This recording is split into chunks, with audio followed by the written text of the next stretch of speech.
All right. It says we are live. What's up, everybody? I just wanted to pop on real quick before we start the broadcast. I'm going to be streaming the 4th episode here of Through the Looking Glass from comfy.stream. So if you haven't heard of that yet, that is Andy's platform. You can go and check that out.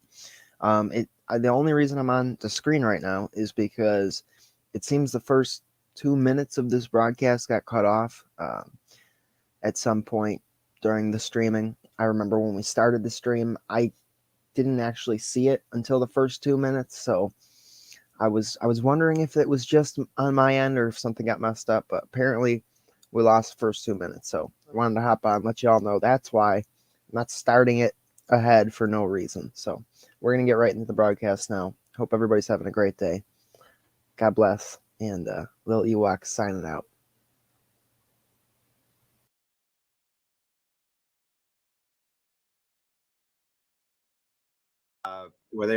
Dude, didn't you know the Pentagon just released all the info about aliens, dude? The Pentagon. They're real. High quality videos from a battleship. Look at this shit. You know, they're flying. It's just like the movies. It's just like the movies. They've got anti-gravity machines, and they're from, the planet Xenu. Right. And they love your butt. They love your butt. Yeah. All the butt stuff. They're all about that. There does seem to be a bit of the anal probing going on with the aliens still to this day. I get that, but this shit hasn't changed. So let's look. This just gets weirder and fucking weirder as we go. All right. No way. I'm not really joking, because I've got a man now, here and now, one of the men who claims fervently that he has met these people from outer space, has talked to them, and has been given secrets of things such as a time machine from men from outer space. For some reason, I'm from Glasgow, and they got me here. What? This is like the model for Scotty, right? He's talking about being beamed up into the thing. I legit can't tell if this is black and white or just like a really old color. I'm seeing like a little tint of yellow in his face. I can't tell. Well, I think that there's maybe a tracking error or something. Like this was on VHS at one point, so you get to see some kind of color. I mean, it's pretty high quality considering like the footage of the landing was taped over for like a birthday party or whatever. And the fact that we can even watch it because the aliens don't want this stuff to come out yet. Right. That's true. Try and keep it under wraps. So. That's true. I agree.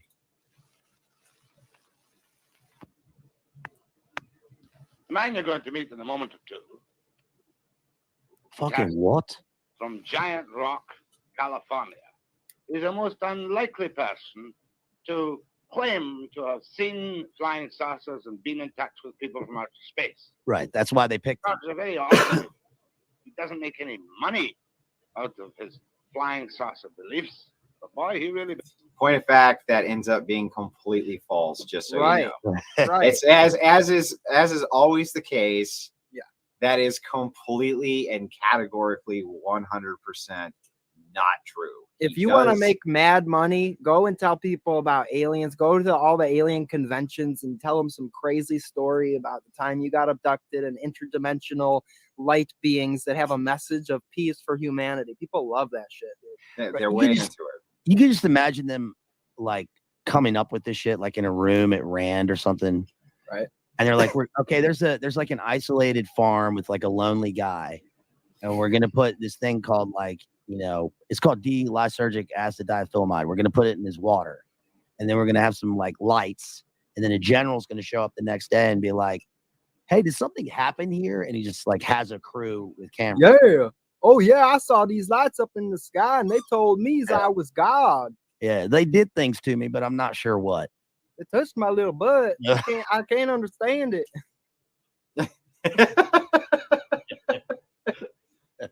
Oh, well, okay, Emmanuel coming in with $100 super chat. Let's go. 100 pesos. That's it. 100 pesos. That's only like 24 cents, just so you know. So don't give him too much credit. You know what I Do mean? better, But- well, Emmanuel. But he's Nice. all right. He's all right. 100 cartel coins.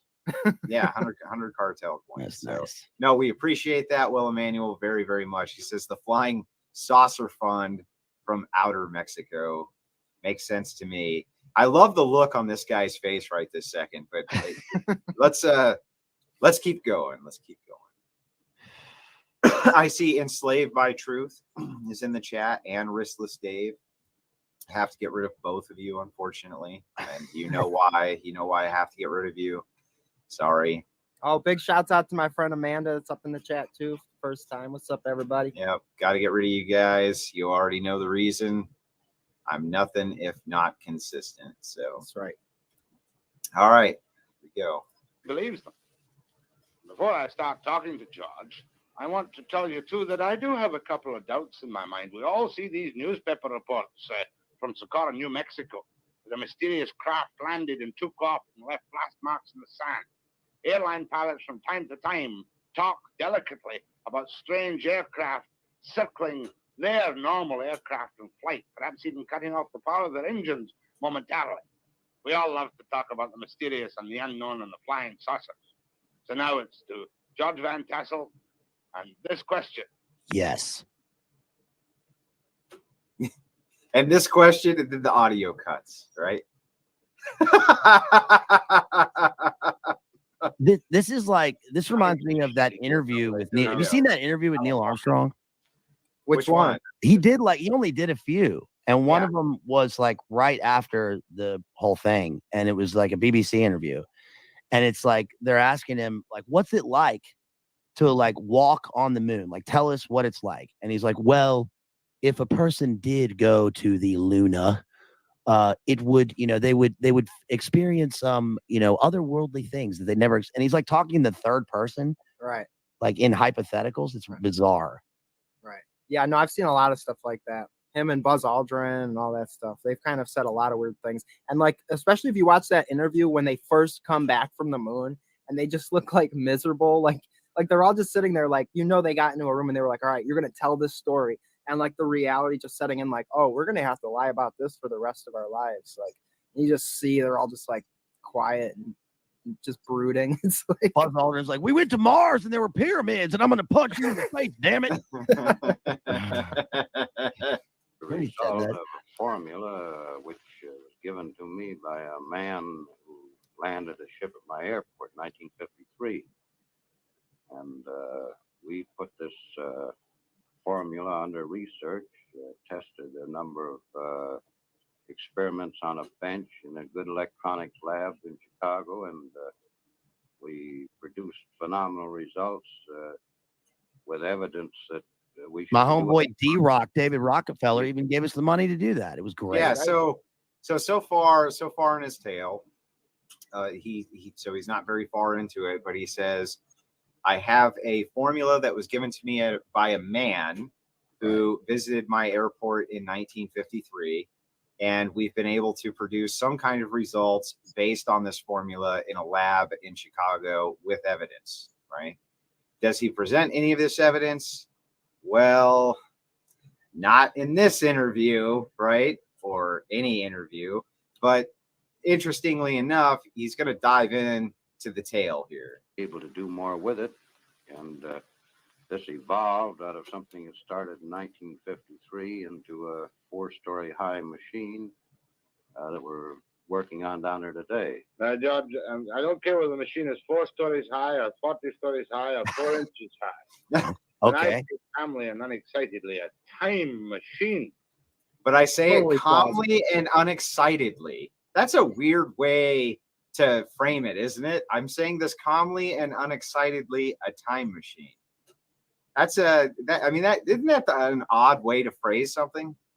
Like, I can understand people believing in aliens, but like once you introduce time travel, it just confuses the fuck out of everything. Like any time you watch a time travel movie, there's all these plot holes because it's just so like impossible, So this is silly, dude.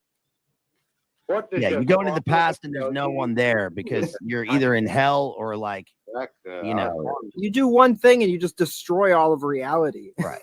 You just make yourself non-existent. Like, Well, it's funny here because I think our Irishman or Scotsman or whatever he is, he's he's pretty skeptical as we go. You know, I don't he even pushes want on the him a little fucking bit. details.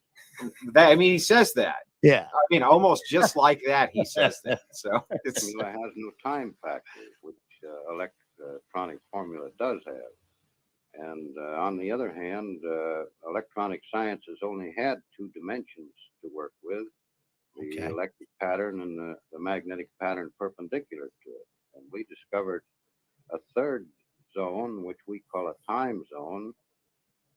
And we are working through this zone with an effort to orient the magnetic field to give us other results than our science can obtain at present. George is double talking me. right. Well, okay. So right away he gives his explanation, and the interviewer's like, "The fuck are you talking about, dude?" Right? He's like, "What are you talking about?" Time machine means to me a little box that I can go into and go back 5,000 years or forward 10,000 years.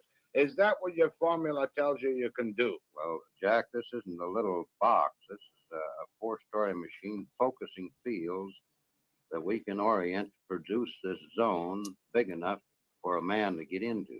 So it's a But what Tesla happens machine. to the man when he gets into the zone? I'm Well- all agog with curiosity. Jack, we've discovered this zone is subject to thought. Oh Now, my since gosh. time doesn't record events the way we do on calendars and clocks, you could only record an event by thinking of it. Now, theoretically, we believe we can take a videotape magnetic camera into the time zone and photograph Lincoln's Gettysburg Address or Caesar's armies marching or anything that's ever happened. Well, that's okay. That's You're crazy telling me because that is like the plot of that show, Devs, where there's this billionaire and he makes a four-story Tesla machine, and he wants to go back in time. And the two things, like he's using, I don't know, quantum and all that shit, and they're able to like construct images of anything, anywhere in the past. And two of the things that they specifically look at are Caesar's armies marching and the Gettysburg Address. That's weird. Yeah. You know what my favorite time travel movie is at this point? I just recently saw it. It's Time Cop. You ever see Time Cop? That movie Cheesy. rules. Oh, it's so good, dude. Yeah. Jean-Claude Van Damme. Yes. No, wait. Time Cop is Jean-Claude Van Damme. Hold on, I'm thinking of something else. Yeah, Time Cop is just a terrible movie. I don't know.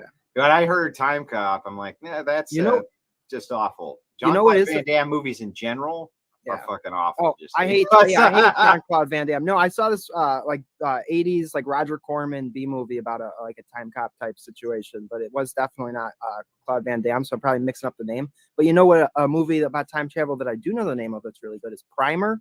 You ever see Primer? Yeah. Dude, that's badass. You've seen that Deja Vu movie with Denzel? And they do this, but like it's DARPA doing it. Yeah. That's pretty dope. Yeah, it's pretty good. I just like Primer because the dude made it in his house with like his wife and friends for like $7,000, and it became like this huge hit. It's like one of the best like low budget films like to ever succeed. Like one of the best, most successful low budget films ever made. It's pretty kind of like The Evil Dead. Yeah. So it's funny because this guy, the interviewer's about to push on this guy, right? And he brings up that this kind of sounds awful familiar to him. Sounds really, really familiar. Like H.G. Wells imagined 50 years ago. Everything that happened in time is still there to be seen by the recreation electronically of a thought which exists. Jack, you know how you talk into a tape on a tape recorder and play the interruptions back, identical to the play that you made. The Earth's magnet. Raziel says, does this George guy have any notable credentials? Yes, surprisingly, he does have some pretty notable credentials, and we'll get into those, right? But I want you to hear his story without taking anything into account. Like you're just kind of hearing it for the first time. Magnetic field is the same way. You can put interruptions into it and play them back out of it. An associate of ours in creating a magnetic coupler with this principle coupled in the Earth's magnetic field and played back TV shows from stations that aren't even in business anymore. You mean an experiment has been done to bring out of the air television programs which have been and gone? Been and gone. Now, where was this experiment conducted? It was conducted in Santa Monica by an associate of mine. Why hasn't this hit the headlines throughout the world? Great question. They I- call Well, because reruns. I'm full of shit. They're called reruns. Now give me a steak sandwich. You want cigarettes on that steak sandwich? Mary? Of course I do. Of course, I want cigarettes on my steak This sandwich. guy's like a large Khrushchev. Yeah. It's like a boulder of a man. Roll. I mean, he speaks with authority and like gravitas, I guess. You know, Gotta. he has, something. He's not too That's kooky a yet. time machine in action. If I can. Well, Jack, the reason it hasn't hit the world is because, as I understand it now, the Navy Department took him and the research over because Oops. Conspiracy. Oops. Instantly. Yeah. What was that? Philadelphia experiment. Yeah. Perfect. So the Navy took it over, of course. Navy always comes in, takes everything over, right? he also discovered he could bounce magnetic echoes off the ionosphere and locate submarines under the ocean, regardless of where they were. So, Who is this Okay. associate of yours? Well, now that you can do, just so you know. So I checked In that other out. words, everything he said so far is just advanced research, military technology, right? Correct. Yep. They did have technology at that time to bounce signals off the ionosphere in order to locate submarines. They called it radar. So it's pretty interesting stuff, right? So, I'm kidding. It was a little more advanced than that, but not much, really. It really wasn't much more advanced. It is crazy that like that early radar, they put those cables all the way across the Atlantic Ocean on the seafloor. That's like, and when he's talking about reruns and like listening to programs that had already aired, it is crazy to think that like who the first guy is that was like, okay, I'm going to talk and then I'm going to put it on this like thin thing and then I'm going to replay it and it's like my voice. Right. Why does that work? Through the science of magic, you see. Science. Al Crowley invented it. a fellow named Charlie Arts. Charlie Arts. Yeah. And is he a free man walking around today? Well, he's. I thought he was going to say What Freemason. he is in this super secret research he's conducting. Super Now, so secret. therefore, you Super secret. tell me soberly in front of the television camera that things, old television programs have been recreated out of nothing. Played back with a picture and the sound just as good as the day they were broadcast. We've done this many times. Why didn't you bring one up with you? Yeah. Well, this requires quite a piece of apparatus. This magnetic coupler works on A camcorder. and it doesn't have any radio. That's a thin tie. Yeah, It's the Reservoir Dogs tie. Yeah, it is. Which plays back the picture. Doesn't even have an antenna connected. George, you know as well as I do, and you've been on television 350 times, and I've known you. I've met you once 7 years ago. I kind of like you. But you know what the people out there are saying. They're saying this man's a nut. Well, Jack, Saying you're you full know, of when shit. Fulton was running his steamboat up the Hudson River, there were people still standing on the bank saying it couldn't be done. All right, let me take Okay. you to the back. You have a time machine plan. You have done experiments which show you can bring the past to life. Where did this formula come from? He I should mean- have gone with the Catholic Church chronovisor, right? He should have done the chronovisor bit. That would have been better because it does sound like the chronovisor, by the way. Just saying. Or the Orgone box. Yes. Or the Orson Welles as the planet Omicron. Right. The Transformers movie. Overcrowd Percy I8. That's Well, the, you know, His final role. Yeah, Futurama. Yeah. Yeah, the Orgone. Wilhelm Reich got into a laser battle with UFOs outside of his property. That's another very believable UFO story. You ever read into that? Was this also happening in Mexico? Because that's where Lily was, finding the ergot for the LSD. Was this tied in together? I honestly, I don't remember where. He had this big compound and like he had those cloud busters, these machines that he considered he could like dissipate clouds with. And when he was in prison, he was telling people about how him and his son actually got into a battle with UFOs and were shooting them down with these things. I mean, He's that's a nut, dude. That's And like the Chaz pedo. Manson. Chaz Manson. That's totally floating- reasonable. Chaz Yeah. Manson floating into the clouds when he attained theta level, right? Right. In his cell, Leave. levitating. Okay, well, don't say thetans because there might be a certain organization out there that might be a little bit too happy if you say Yeah. thetans. So just calm down with the thetan talk. I don't even know what that means. I was just using a word I heard somewhere. Isn't that Scientology? Yes. Yeah, Not- thetans. Yeah. Dianetics. The number one I'm New theta York clear, Times bro. bestseller of all time. Yeah. Yeah.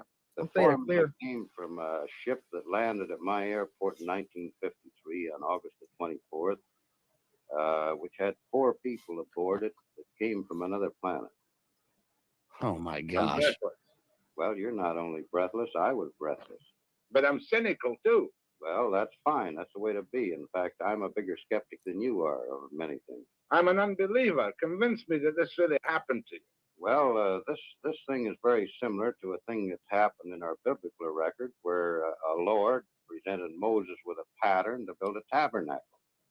They came out of the sky. They handed him stone tablets, and this phenomena that's taking place today is as old as our history. Yeah, Jesus was an alien, and there Yeah. is no God, and humanity is similar to God, that. and we were all created by aliens. What the fuck is a tabernacle?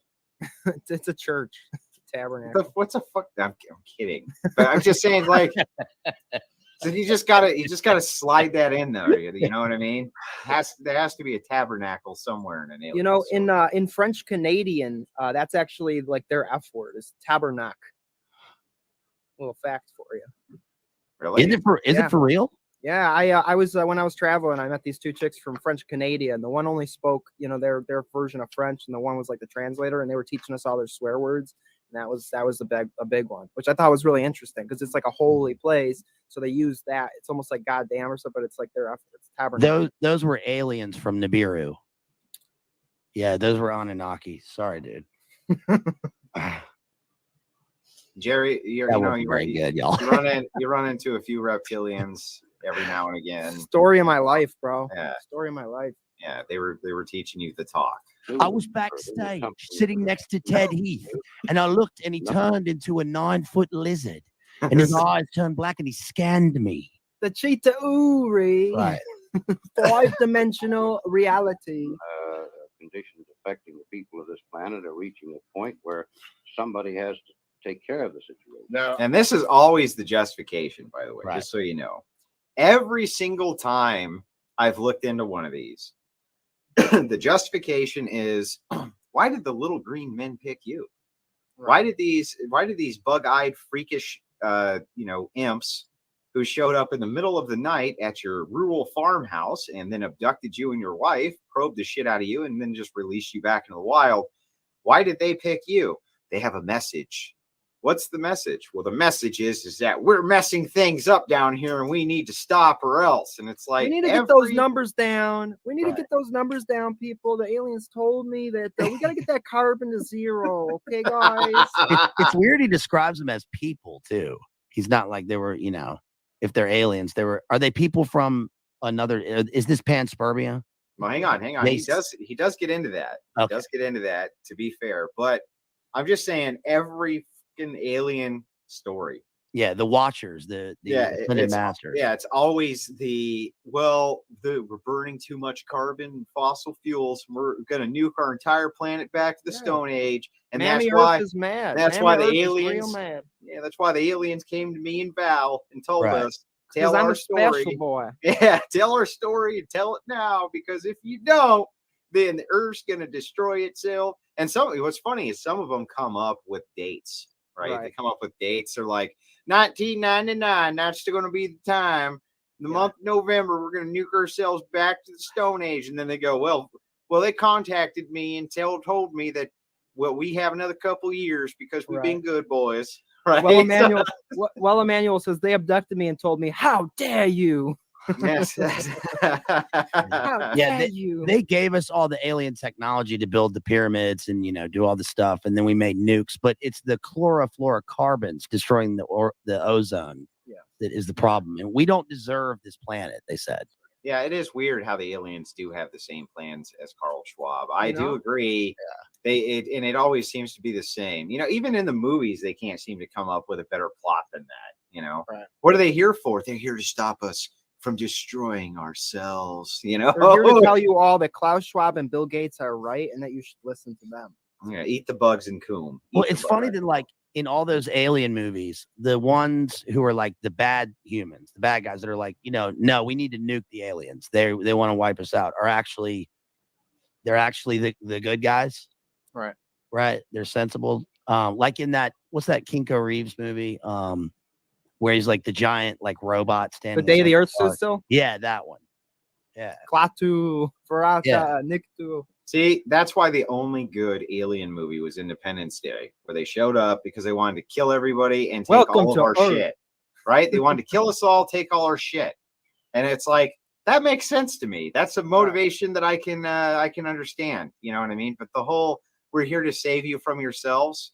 It's like, okay, we've been there. We've done that over and over and over again. This is what we hear for the justification. You know what I mean? Or Right. Mars attacks. It's interesting that like they fight the aliens because they don't want to be probed, but they win by reversing up the the big hole in the middle of the spaceship. Right. I mean, it makes sense. Makes sense. Makes sense. I don't intend in any way to be disrespectful or blasphemous, but do you feel, and I know you're not an evangelistic type, you feel that you're some kind of Moses receiving a new word? Well, I don't say that, Jack. I say that what is occurring now has occurred before. There's many records of these ships landing throughout history, clear back into Sanskrit. Okay. And there are records in the 1898 Chicago newspaper. He's doing ancient aliens. We're doing ancient aliens, right? The Egyptians had these hieroglyphically on the wall. You've seen the paintings. You've seen the Renaissance paintings that have the space ships behind them, right? We know. Okay. Why are the Egyptians' heads so big? It's because they had alien heads and they were wearing helmets. Yeah. Jesus was an alien, dude. I mean, this all makes sense now. This all makes sense. Papers that covered the front page for 3 days of a big ship setting over Chicago. When you realize we're dealing with a type of man that is almost as far above us in intelligence as we are above the lower animals, there isn't anything phenomenal in this at all. Now, you say casually, because this is your life's work now, ships. You mean flying saucer, don't you? Well, a flying saucer was a name the press put on this thing. And actually, what they termed a flying saucer was nothing but a scout ship from the big carriers. But I want to go back to that night, 1953. So there's motherships, right? And these are scout ships from the mothership. Got it. Tell me, where did this happen for people who haven't had you talk or seen you yet? It happened on my Edwards Air Force Base. Operator for the last 16 years. Giant Rock Airport, 17 miles north of Yucca Valley in California, or 40 miles north of Palm Springs. Now, this is a private airport for small aircraft, is it? This is an airport used both by the military and private aircraft. You own this airport? I leased this airport from the United States government. I've operated it for 16 years since I retired. Of course he does. Okay. Why wouldn't he? Right? Why wouldn't he be leasing this airport from the United States government? And then one night he gets visited by people who give him a formula for a time machine, right? And it's in the exact location where in the future they'll have Burning Man and Coachella, bro. Well, no, that would be Nevada. Yeah, right? Black Rock or whatever. Isn't that what it's called? Black Rock, Nevada. Is that where they have Burning Man? Yeah. Well, they have. I don't know if it's Black Rock. I'm pretty sure that's the name of it. Yeah, they I have watched a documentary on all that like years ago. Yeah, they have Burning Man in Nevada, but this is California, so this is Coachella outside of Yucca Valley. What's that? In Coachella, in the Coachella, isn't that Palm Springs? Yeah. Yep. Rachel says, "Is this related to the Battle of Los Angeles? And are you guys going to talk about that at all? That's something interesting." Yeah. Well, okay. So all of this ties into all kinds of shit, but we gotta keep letting our good friend here tell his story about how he's working with the United States government. He operates this private airport where military aircraft are coming in and out all night long. Right. Right. He's from the government and he's here to help. And well, listen to his story, because his story is plausible, but in a different way than you might think. So, from the flight test business and the aviation. Right now. How old are you now, by the way, John? I'm 54, Jack. Got 3 grown daughters married and 11 grandchildren. You don't mind if I ask? Maddie says, great stream, gentlemen. Here's a few dollars for the Milwaukee Champagne Fund. Oh, I appreciate that very much, man. Appreciate it right. Give the stock question. I know that you've been asked every obnoxious question that can ever have been asked. You've never been treated for any form of emotional upset. just schizophrenia. That's all, though. Other than women. Except that night. Oh, That was pretty good. So the guy's asking him, are you a fucking nutcase? And he's just like, well, women drive me crazy, but other than that, I'm pretty sane, right? yeah, I bet he drives all the ladies crazy too. Looks like a real ladies man. This one with his bald head, got that shiny bald head right there. You know, Jerry, that wasn't very nice. That was I'm sorry. that wasn't very nice. This is a show where we're nice, Jerry. Right? Have you ever seen? Yeah, you're real fucking nice, Andy. You're a nice guy. In Yucca Flats, not Yucca Flats, a giant rock, when this ship appeared. Now, give me the details, John, because I'm never tired of hearing the details of a man who says he has seen creatures from another world. This interview was great. Jack, this was as simple as crossing a street and getting hit by a car. After it's over, you're the victim of the circumstance. And I didn't see the ship land. One of my son-in-laws, that wasn't my son-in-law at that time, saw it come down. Another man on the airport heard it, and he wasn't where he could see it. And the man got off of the ship and approached me before I even knew there was a ship down. Where were you then? What time of day or night was it? 2 o'clock in the morning and approximately a full moon, which is like daylight on the desert. Were you walking about outside or what? No, I was sound asleep. Approximately. He awakened me. This man awakened. Well, something awakened me. So you got up out of your bed. I got out of my bed and went aboard the ship at his request. This man, in what language did he converse with you? He talked to me in the best English equivalent to Ronald Coleman. And he met you there, and he said, what did he say? Come with me to my ship, or what? No, He he spoke said, like Little Caesar, right? Like Edward G. Robinson and Little Caesar. He's like, yeah, say, we're from the stars here, say. We're gonna tell you a little bit about the Earth now. It's just interesting because the dude's a scientist, and it's all about observation, and it's like he speaks in metaphysical terms, Right. and All hearsay. yeah, he relies on evidence. So like, just give it. Yeah, exactly. Just give it. Give the But it's evidence. classified. It's classified, even though I'm here talking about it. Wait, he was Super sleeping at the secret. airport. Yeah, I think he lives at the airport. I mean, we'll get into like the details. There's a whole slideshow coming, gentlemen. Okay, like Awesome. we're just touching on this, right? stuck in the sand and broken axles and whatnot. And I asked him what he wanted, and he said, my name is Soganda, and I would be pleased to show you our craft. So, Of course, they have the why do they have to make the name? Why can't the alien's name be Jim or Chuck? You know, the alien's name is always something fucking retarded, like Soyganda, right? My name is Soganda. Or they always give them the most ridiculous fucking names. you know? Because they're 411. foreign, it's got to be exotic. It's got to be crazy. If they name Jim, nobody's going to believe that.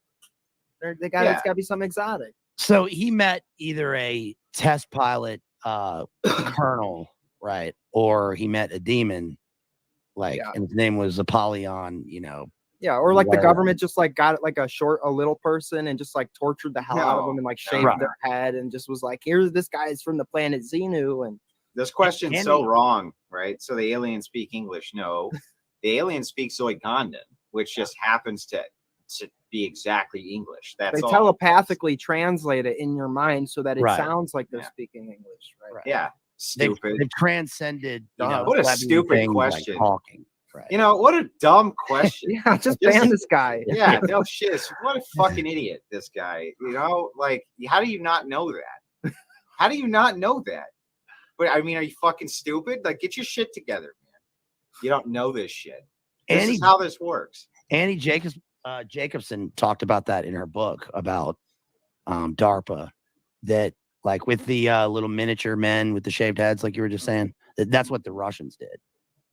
Oh yeah. Uganda. Uganda. Was the craft visible to you at this time? It was when he stated this, I saw beyond him the ship, which I hadn't seen before. What did you see? A bell-shaped type of anti-gravity.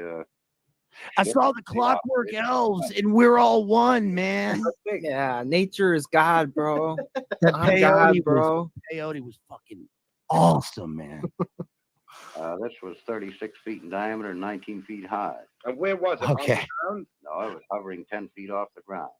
And how did you go into this ship? I walked with him to a spot underneath it, and an anti-gravity beam took me up through a hole in the bottom. Of course. I mean, why wouldn't it? Why wouldn't it have?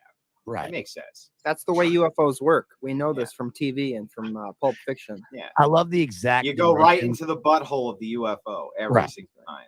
That's that is how it operates, right? You go in through the butthole, then they go into your butthole, and then they release you back through the butthole.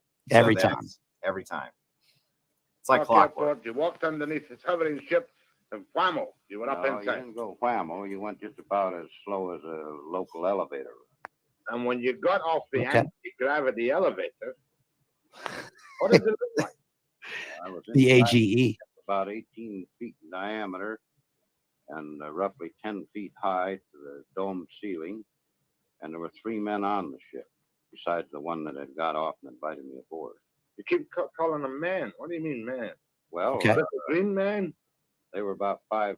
They came about to my eyebrows, and they could have walked in our clothes down any of our streets, and we wouldn't have paid any attention to them. And did you bring any? So they were lizard people, like in skin suits, Or they were just people. Why are they always smaller? Right. Well, I mean, this makes sense. Obviously, that I can't do the mental justifications for it just yet, but give me some time to think of it, and I'm certain that I can come up with some bizarre reason why it is that the Coomers have taken over the future, and they're all 5'5" to 5'6". They generally speak in sophistry, much like another Coomer who's on the internet, right? And is 5'6", by the way. Just saying, right? The Coomers have taken over the future. They are Make coming of that back. what you will. Yeah, this makes sense. Makes sense.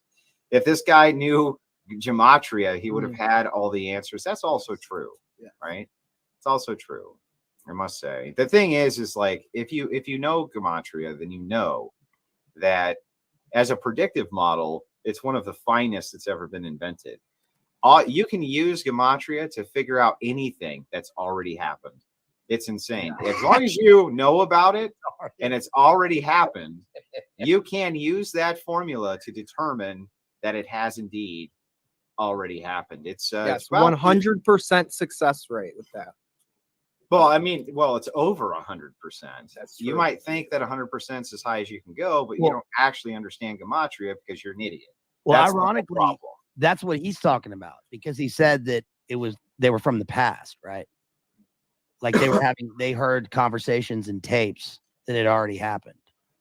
So that makes sense. Don't say silly words like Coomer. What does it even mean? It means that you stick your wee-wee in everything that you see. That's what Coomer means, just so you understand. Tom Coomer. Yeah, you're not selective about where your wee-wee ends up going. Gary Newman for $5 says, of course, manlets eventually will militarize and take over the world. And of course, they will come back in order to bring men who are 6'6" or 6'5" or 6'4" or 6'2", however tall Tassel here is. He looks like he's probably over 6 foot at least, right? Yeah. Up to his eyebrows was 5'6", he said. So he's probably only about 6 foot.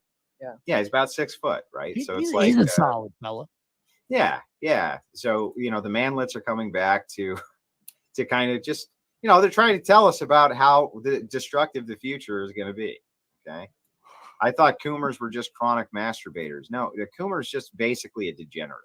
Okay. Right. That's all a Coomer Yeah, is. somebody who watches a bunch of pornography and loves to coom. He's got to get his coomies in and his good feelies in, and Yeah. a simp. It makes sense. I was alone with the three men until the other fellow came up. Grab, sure you Oh, were. boy. That's it. Oh, boy. We're getting into it now, boys. That's eyewitnesses to this. Nothing on the outside of the ship, And these people stayed outside. on the airport. And did you go anywhere in this ship? Not to my knowledge. When I got off, it was the same place it was when I got on. What do you mean, not your knowledge? Had the door closed when you went in or something? I don't know because it was below the deck. I have a black spot in my memory of just absolute terror. It didn't say So I don't Well, remember what happened. Now, And also, listen, it was a ship, so it was full of semen. let me Huh? play a little bit of devil's advocate here, because I can see that you guys obviously don't believe this guy, and that I find it to be a little bit ridiculous. Now, I think that what's going on is that he's suffering from some kind of delirium because he was just taken on a spaceship. I think that you guys believe, though, that what's going on is he's keeping his story intentionally vague so that he doesn't have to remember details. And so, like, where's your charitability, really? That's the real question. It's like, can't you be even slightly charitable to this gentleman? Just because he's speaking in complete and total vagaries so that he doesn't have to remember whether, details like whether the door was open or closed, which if that detail changes, then people can latch onto it. I think it's just because he was suffering from some delirium. Right? Well, this man is a patriot. He's in the military. I salute him. And he is in the medical establishment, sort of, right? Mhm. So he's a brave hero. That's how I. Okay. Well, I mean, that makes sense. As long as there's some charitability towards his story, because I feel like you guys are so skeptical at this point that there's just no way for him to make progress with you after this. Like maybe just back off a little bit and take everything that he's saying at face value, like you should. say where they came from, but I've been in the air game since 1927, and their instruments were unlike anything I'd ever seen before. Well, don't get Yeah, me they had a banjo and a ukulele and a mandolin. They had some fine instruments in there. They brought out an electronic keyboard, a 1980s edition. It's incredible technology. You've never seen any instrument that was like that before. Interestingly enough, they don't really tell you anything about the instruments, do they? That's the plot of the Dolph Lundgren He-Man movie. Like literally, that's the plot. The aliens come and like they bring a magic like synth from the future, and that's like what the whole war is over. So that's what happened here. That's it's just as believable. Yeah. To be honest with you, just as believable. Oh, geez, what was different? The difference was that we used dial instruments and they used vertical instruments like fluorescent tubes with marks on them. What color were these people? The instruments were marked in symbols similar. Give me a second to think of that. I gotta imagine that. Hang on. Okay. So I understand the time, and I understand the time that these men are from, right? The interviewer's like, "What color? What color were these people?" I want to make sure that the future belongs to a certain set of people. The future has color. Living in black and white. These folks weren't colored, were they? Wait a second. You're not telling me that a bunch of people came back, right? He's very concerned about that. Right. Well, hieroglyphics. They were not in any language or number system we use on the Earth. What color were these people? They looked like they were white people with a good, healthy tan. Oh, thank God. Oh boy. Yeah. It's a good answer. Good answer. Right? That was this is a little bit more palatable now. Okay. Before there was a lot of questions, but just like white guys with a tan makes sense. I can work with that. Chilling in California, lots of white guys around with a tan. That's what they look like. It's, fair enough. What color were they? And he asked it again too. He's like, "You're not getting away from this." Okay, I want to know what color these guys were. He's like, "Well, I mean, they were white dudes, and he's like, okay, well then the interview can continue. Okay. Am I gonna have to round up all my? You almost said something that was totally unbelievable here. I just want to know if I'm gonna have to round up my posse of good old boys when they get around here. That's all I'm trying to find out. Sometimes suspending disbelief is best for content. Yes, That's exactly. true. Exactly. Sometimes making fun of every word they say is good for content too, you know. Well, okay. So again, very uncharitable from Jerry, he's been mean this entire stream, which is, you know, it's very unheard of on the Crucible that this happens. But somehow Jerry has just kind of decided that he's angry tonight and he wants to make fun of this guy, and we're gonna let him. We're gonna let him. Who they were, or what they ate, or where they came from at all. After we got off the ship, the man who invited me aboard, who didn't look a day over 28 years of age, told me that he was over 700 years of age in our time. Oh, come off it, George. That's right. Was this the guy who gave you the formula for the time machine? That's the man. And what form did the formula take? Did he 700-year-old, 5'6" white guys from the future are here to give you the formula for the time machine. Come off it, George. I like the interviewer. Yeah. Yes. George. For real. For fuck's sake. in your mind by telepathy, or did he give you something written in English? He spoke it to me verbally. And you remember this? Of course he did. He was not going to give him a piece of future paper that would validate the story. That would be insane. No. Right? You can't do that. Can't do it. There's nothing to it to remember. Will you tell me now? The formula for a time machine. F equals 1 over T. F equals 1 over T. F equals 1 over T. That's some deep shit. Okay. Right Yeah. It makes sense. I didn't if you believe don't it. understand it, you're the dumb one, Well, because I get it. I didn't believe it before. Right. But I do believe it now. Yes. I do believe it now. Once he said F equals 1 over T, I realized that there's no possible way that he could ever have known that. What does the F stand for? Well, who cares? It's the 1 over the T that won me over, really. Okay. That was F being frequency and T being time. Okay.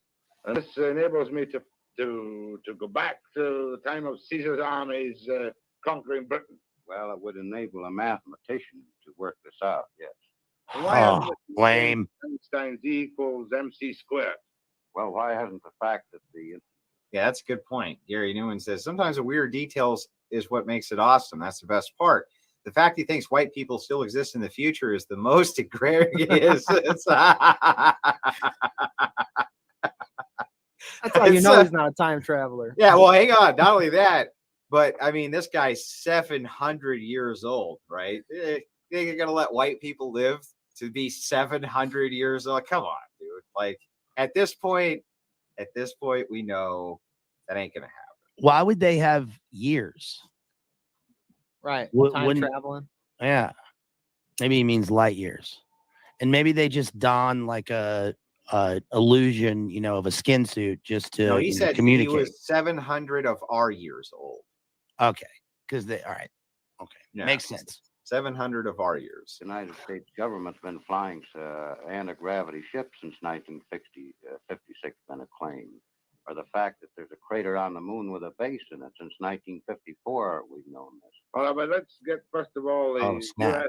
See, I can believe that the FBI government's been flying Yeah, anti-gravity ships. That's totally plausible. I don't totally believe that, you know, the military has. Dude, crap that astronaut propulsion. played golf on the moon. And they had a dune buggy. Yeah. Like that was the actual film. They took and they filmed the lunar landing like from below and That's right. from the outside of the ship. And they called up Nixon on the telephone from the Right. moon too. Yeah, amazing. You guys, the technology again, they had. I feel like you're being very sarcastic right now. No. And that Why would you think that? you have a lack of belief in something that obviously happened. My dad told me about it. Okay, he watched I it. watched it on the He watched TV. it on television, and it was real. He saw it. Okay, he was there. He was there. Secrets that they want to keep secret in the United States. Well, possibly because they know this information is going to get out eventually anyway, and what I say won't make any difference. Now, that particular night when you Is this entire bloody video going to be haha, dumb man is dumb? Yes. Yes. But only this portion. The next portion will be making fun of another man. So stay tuned for that one, right? We want to make sure. I don't want you to get the wrong idea, right? What- But You guys This are guy lucky had- that this is a 26-minute video and not an hour and a half like our last video that we watched, where you're going to get a 3-hour "this man dumb haha" video. But it is interesting though, and there are like bits and pieces, like you said at the beginning, that like this continues to be the narrative. Right. right. So you gotta watch this because it does matter what this guy is saying. Right. Okay. Because in the next part, you'll see where all of this led. It led to a cult in the middle of the desert, led to all kinds of crazy shit. We'll get into all that. Had this experience. Did you call the police? Did you call the Army, the Navy, the Air Force, the White House?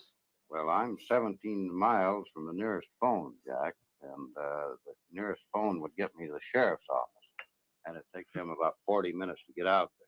Or wouldn't you have a phone at an airport? No, we have no phone. But you're an operating airport. Yeah. What the fuck? Those are You have good. no phone and it's an operating airport? We're an operating airport, but we're isolated in the middle of the desert, 17 miles from the closest town. They never run phones out there. So how do you communicate with people who want to use your airport?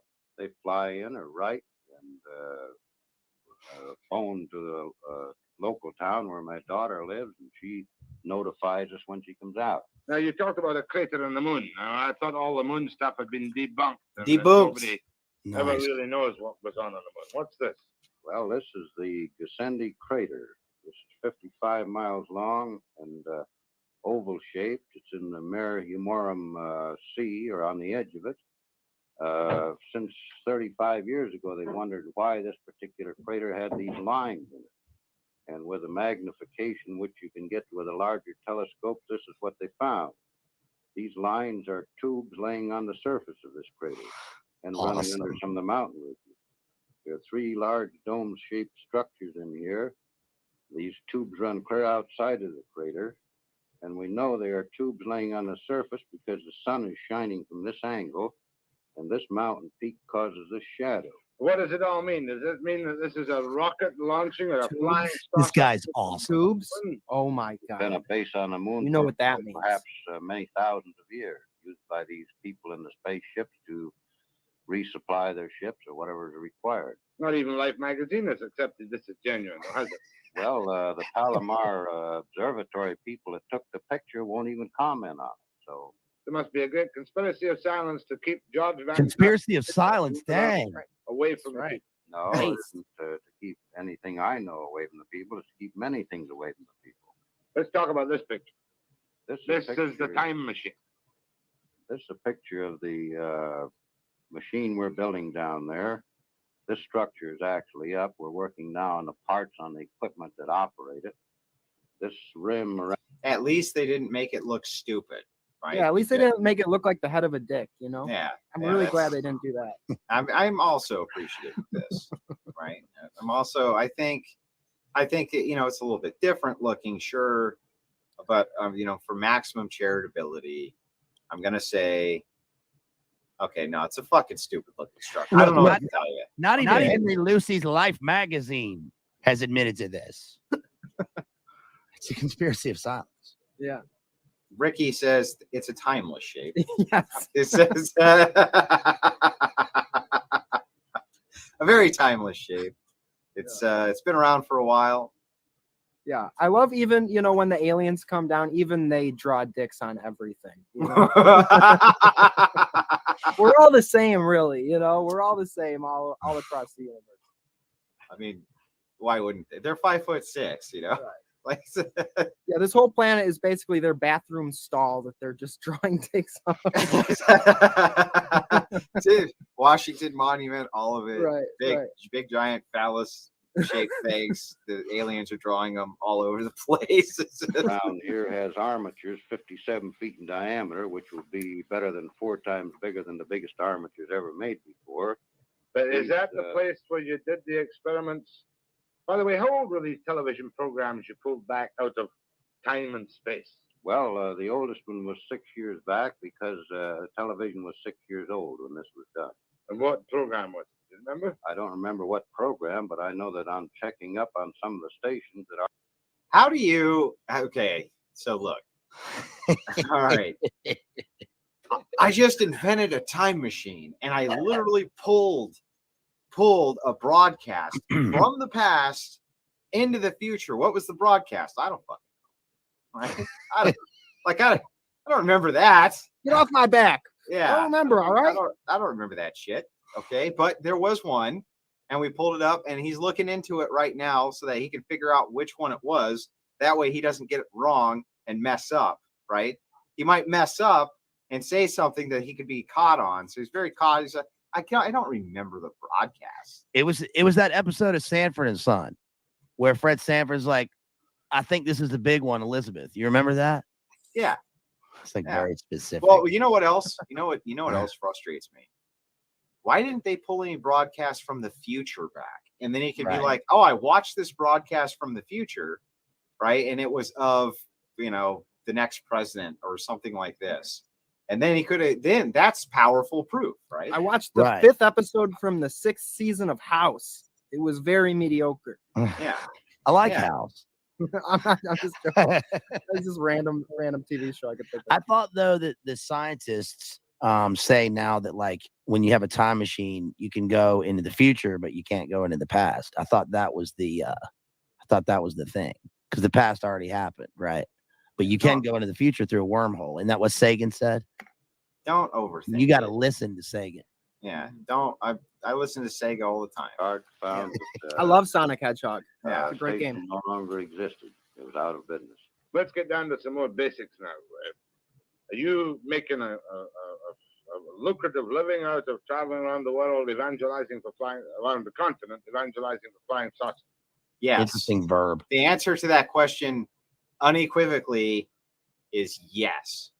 But I'm sure that he's going to say no, because that would not look good, right? That would. No, Jack, Yes, I'm on no. a vacation to rest my wife because she's been 2 years in a 40-seat restaurant without a rest. That old battle axe.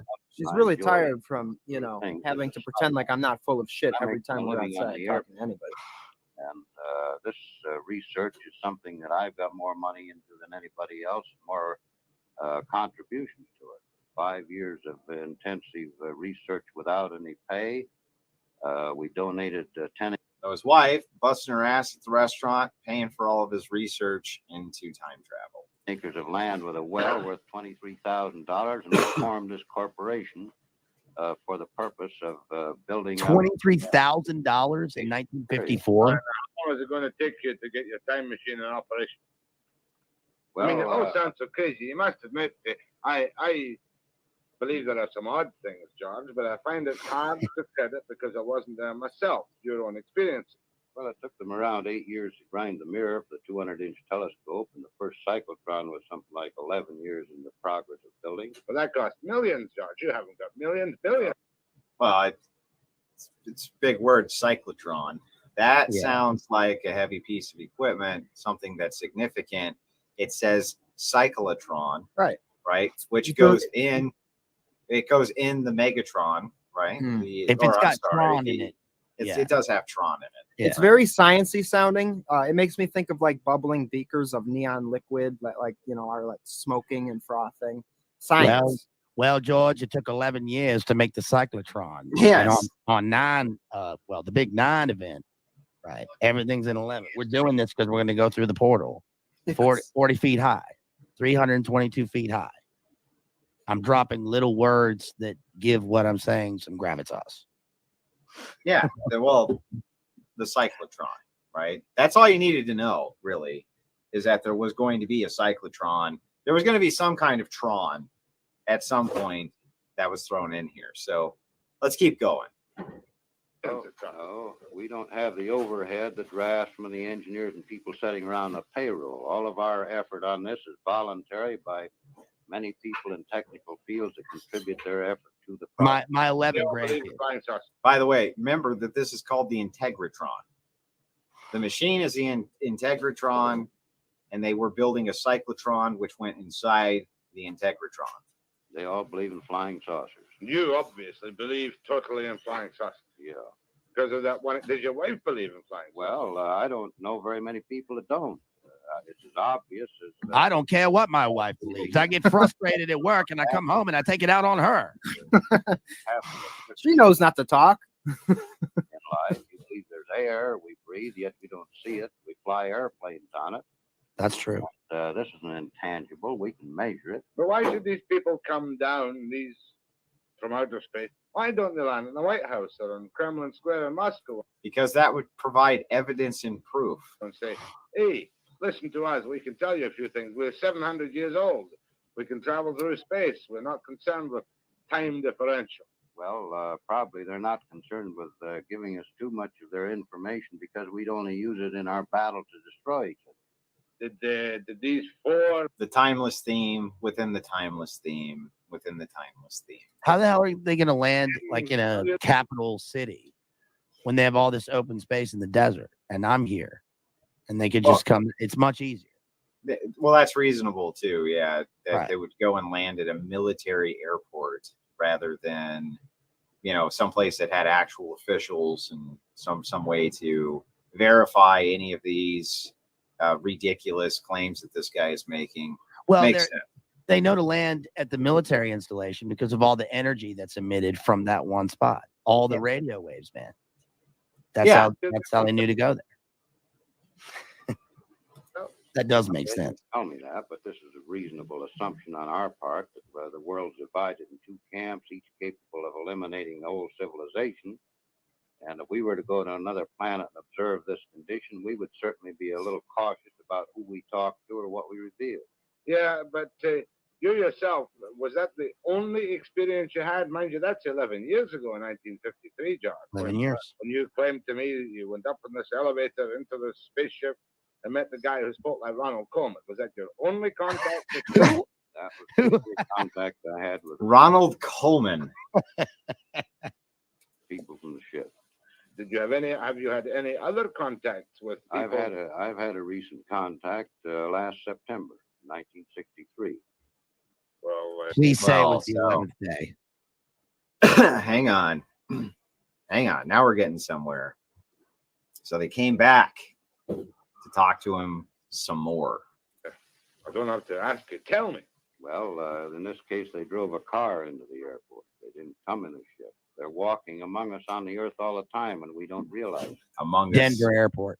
I'm breathless. They. How many was they? The they and the ship was 4 men. They in the car. The man that came in, there was a man came in by himself in September. You'll be telling me he had Martian license plates on the car. No, it was a standard American Cadillac. Smart ass. And what did they want with you in 1963, 10 years later? They gave me some more information pertinent to electronic and magnetic research. But how did you know they were from? They were there to tell me about something that would happen in 2 months in 1963.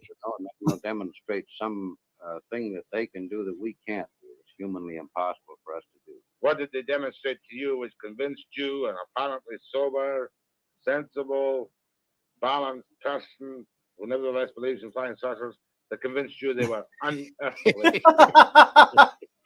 Yes, like the underhanded jabs from the interviewer are perfect. You know what I mean? Yes, a sensible, sober, reasonable man such as you, but somehow who also believes in flying saucers like a lunatic. Yes. But other than that, very stable guy, right? I enjoy the little jabs he throws in. Right. Well, they demonstrated the ability in front of 19 people sitting in a lounge, for instance, that they could sit there and disappear before your eyes and reappear. In fact, the man did this 3 times. But he was a magician. Your friend Crowley did that. 19 witnesses that were sitting in our lounge. Vanished in front of your eyes. Sit right there in a chair like you're there, and then you're not there, and then you're back there. He did this 3 times. I saw Chris Angel Mind Freak do the same thing, dude. Only for 1 minute for this message. Do you think Chris Angel's alien? Cigarettes. They're good while you're playing sports. Find out why 9 out of 10 doctors choose Camels as their preferred brand of tobacco. Presented to you as a scientific examination of Georgie's claims. So many holes in Georgie's claims, even to the layman like myself, that one is bound to be, how shall I put it, a trifle cynical. For instance, why didn't George keep one of the men with him to produce a living proof? And then we could have checked Okay, medically. so if I were George, I would say, how am I going to keep this Everything else. this guy from another dimension? What, you want me to kidnap him? They took me on their ship. Right. That doesn't make sense, reporter. Try and substantiate the claim that he is 700 Earth years of age. And why didn't he at least tell George where they came from? Or why didn't he at least present George with some physical, concrete proof so that people wouldn't regard him with suspicion and skepticism as someone who was perhaps just a little bit, overly easily convinced perhaps by some form of hallucination? Why was the story bullshit? Right? That's what he's saying, right? It's like, but he did tell us one thing: how to recognize visitors from outer space. If they ever They come look to you just and like you see people, in a but they're room 5'6". and they snap their fingers 3 times and disappear. Okay, but what's happening here? he's is just that- making fun of him. You know what I mean? He's making fun of him, but they're still talking about flying saucers and aliens. And the guy is being like, sober-minded and, objective in the way that he's talking, right? So maybe it's part of this that, like, you're watching this in the 60s or whatever, and you're like, it gets into your head, oh, flying saucers, there's a scientist. And then you keep hearing this over and over. And then we get to where we are now, where reporters still, I mean, he's treating this guy like this, but like reporters still do this with people who have actual things to say. Right. I don't know. Yeah, I mean, that's true. Don't get me wrong. I'm just saying, in this particular case, Yes. this was by the way, at this time, the media was far, far more objective than they are right now. They were far more objective. And I mean, they're not, there is no such thing really as objective media anymore, not on either side. You know what I mean? Right. One side basically only exists at this point to kind of combat the other side with the same narrative. They just use a different angle for the narrative. I mean, do you think they were? I mean, they seem now, looking back, to have been more objective, and it was just news. But we know that like Operation Mockingbird was going on for a long time, and it definitely was more objective. But there was always a narrative that they were pushing ever since pretty much the creation of television and even radio. I mean, this stuff goes all the way back. It's just nowadays they're more scientific in their psychological warfare. They have it down to an exact science. So. Yeah. Well, I think that there was more newsmen with more integrity.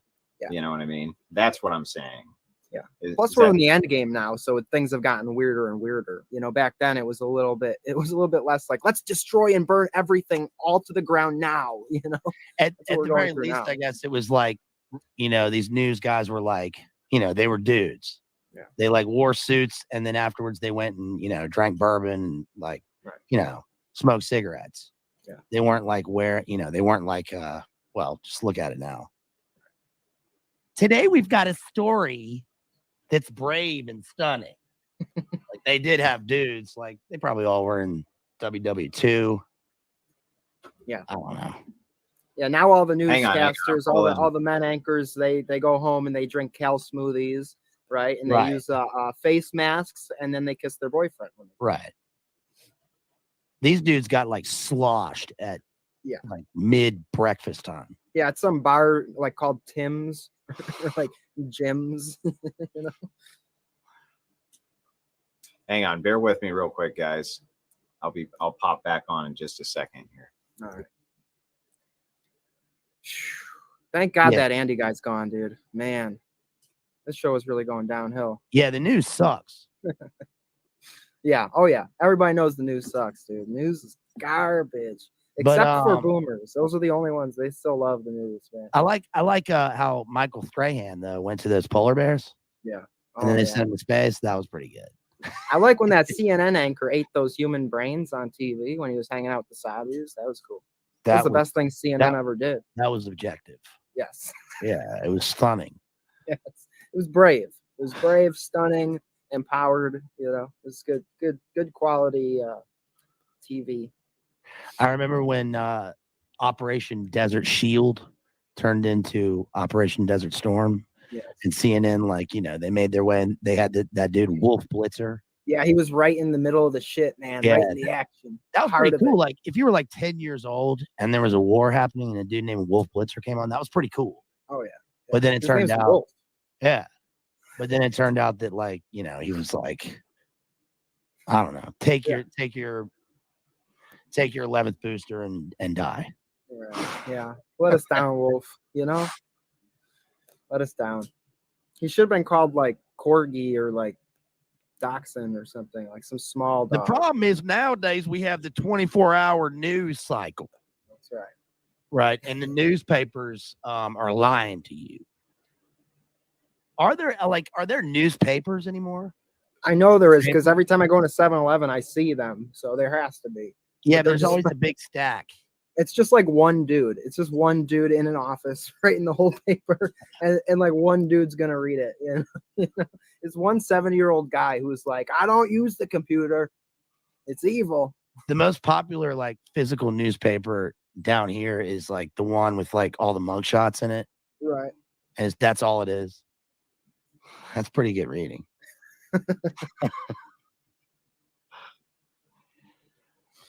All right, y'all. So what about Van Tassel? Okay. Yeah. Where's he gonna go from here? Yeah, hang on, I'm pulling it up. All right. He's gonna go. Well, we know he goes into the desert and forms some sort of crazy hippie cult, or at least some crazy hippie cult goes into the desert and is Right. inspired by him. I want to see them. I want to got- see the free got his love 11 and the Yeah, he's got his 11 grandkids Right. operating the Air Force base or whatever. 11. No. If you're a cult leader, you got to have like 30 from like 10 different women. well, You they're got to gonna have your bring harem in- of women. Yeah, they're Otherwise, why are you going to be a cult leader? That's the only Right. reason to be a cult leader is so you can have 10, 15 different girls that all have 10, 15 of your kids. You know, you gotta do the Epstein. You gotta spread your seed far and wide, right? Charles why- Miller Manson.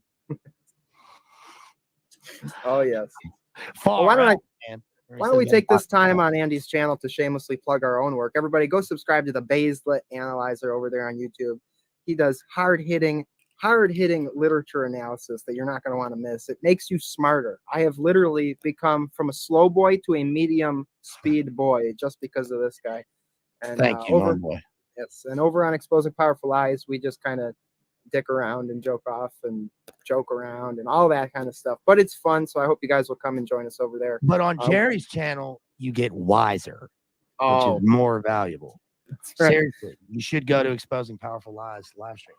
Yeah, we did a great stream the other day, call-in stream where we went over a bunch of Jay Dyer's funny videos and songs. That was a really good stream. We did a really good breakdown of Guillermo del Toro's new Netflix series, Cabinet of Curiosities. It's a 3+ hour stream where we go through every single episode and break it down. So you definitely want to check that out. And coming up soon, I just got a sponsorship to do a J.R.R. Tolkien stream. So we're going to be breaking into and analyzing Tolkien, Lord of the Rings, all of his work and his life. So keep an eye out for that. So what are you going to start with in that? You're going to I'm going to start with or what? I'm going to start with his life. I'm going to go in order. Okay. Yeah, we're going to start with his early life. You know, meeting his wife, all that stuff. World War I, in the trenches, starting to write the Silmarillion, then the Hobbit, and then the Lord of the Rings. What did J.R.R. stand for? Oh man, I don't know. I got it written down. I don't have it. I don't have it on the top of my head. I always call him J.R.R. Tolkien. You failed, Jerry. I know, right? I don't know. I was genuinely Yeah, I honestly, like, I've read it. It's like I've read it. But John Ringo Ringu. yes, Tolkien. I've never referred to him as that, so it just never stuck in my mind. But I have read The Hobbit. I've read all 3 Lord of the Rings books. I've read the Silmarillion. I've read Baron and Luthien. I've read his Beowulf translation.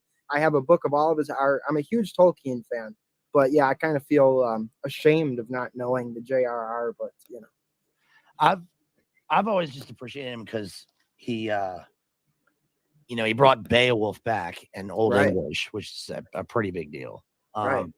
Well, he wanted to create a mythology for England because he was talking in the one biography I read of him. He was talking about how sad he was that basically, like, Germany has folklore and mythology and all these other countries did, but England really didn't have anything that, had survived throughout the ages other than Beowulf and like a couple, like a handful. Which is crazy because they share a common origin.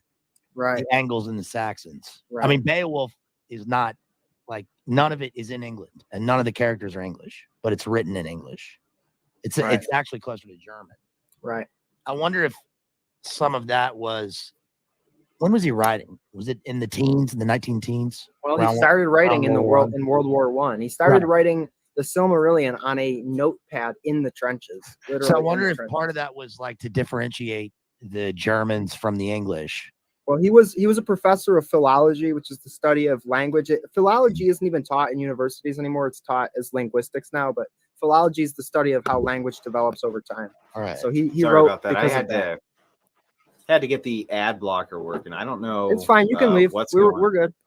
I'm just. I don't know what's going on, but for some reason, YouTube is suddenly showing ads, even though I have a premium membership. So that's really starting to piss me off. I don't know what's going on with that. But can you imagine? Can any of the audience believe that YouTube would do some grimy shit like that? That's really surprising and hard to believe.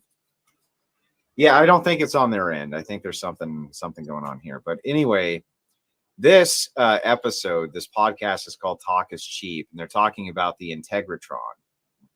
Guest here's name is Sherrod Hall. He gets into some pretty wild stuff with this. I think it's a kind of interesting outlook. He kind of gives a pretty good overview. So we can kind of play it and go through this as well. I mean, it what it's supposed to do is rejuvenate the body through all the way through to your cell structure. And yeah, it's a resonance vibration, just like I'm sure you've heard, or maybe you haven't, how everything in the universe is held together by vibration. And this machine utilizes that aspect and, helps rejuvenate the human body, they say. Yeah, tone and sound. And I got a timeline. They have it on the Integratron. I got to get that word right, on their website. So Integratron. 1953, he's contacted by the aliens, and the aliens came down and said his name was Soganda. They said that they're from a different planet. Right. Here's the technology. Or then they gave him. His name was Soganda, right? We just kind of went through George Van Tassel himself. The equation. The equation. Well, what was it? FT over 1. F equals 1 over T. Yeah. 1 over T. So then he starts building this thing. Low T. 1957 and 1977. No screws. Mostly wood, and I guess that wire is what does all the conducting. Right. Okay. So what's interesting about the construction of this thing is they didn't use screws, and it's not made out of steel. It's mostly a wood building. The whole thing is the whole time machine is basically wooden. And then, of course, he passes away on February 9th, 1978. And of course, it does say his notes, diagrams disappeared from the property shortly after his death and not having surfaced to date. His FBI file is still classified. Convenient. Right. That's how it always happens. Even the structure underneath, like the bottom half of this machine, was actually taken apart as well and disappeared. Oh, so there was actually more. What was down there? Did you know?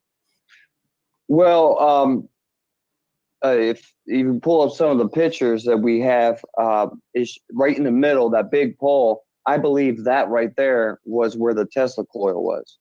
Okay. And that was what held up the structure, kind of. So it wrapped around. Wrapped around. Yeah.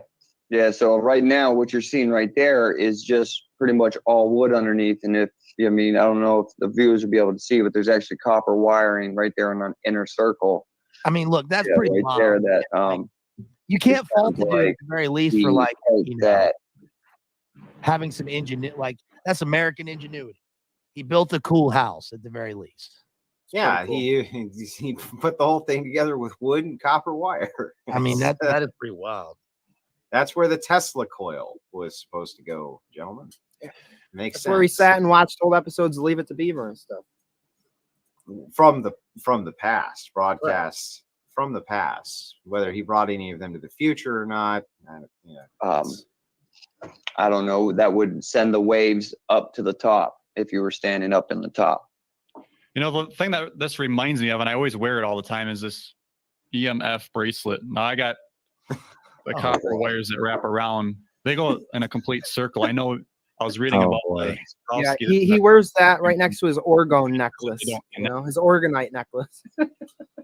I just Remember- love it. Remember the dude at the Baltimore Navy Yard with the gun carved on it, my ELF weapon? Yeah. Makes Okay. sense. Yeah. Well, I mean, listen, he has a copper wire necklace. I'm sure that it's useful somehow. connect. But this is supposed to block cell phone. Yeah, it and actually Wi-Fi. it repels crackheads, you know, because you know how the crackheads love to like break into houses and steal copper. If you wear that necklace, it actually repels them away from you for some reason. It's Why like would this it weird pro- magnetism? Do you- I thought do that you- was heroin addicts. Do you think people actually believe like that if you wear a copper necklace, it's going to stop cell phone signals? You think that a small copper coil on a necklace is going to stop a cell phone signal? Really? I Andy, don't it's know, spirit but science. I need some copper compression gloves Yeah, for my. I know. I got tardive that dyskinesia. arthritis in my knee. I I could got really use. arthritis, diabetes, and Like- tardive dyskinesia.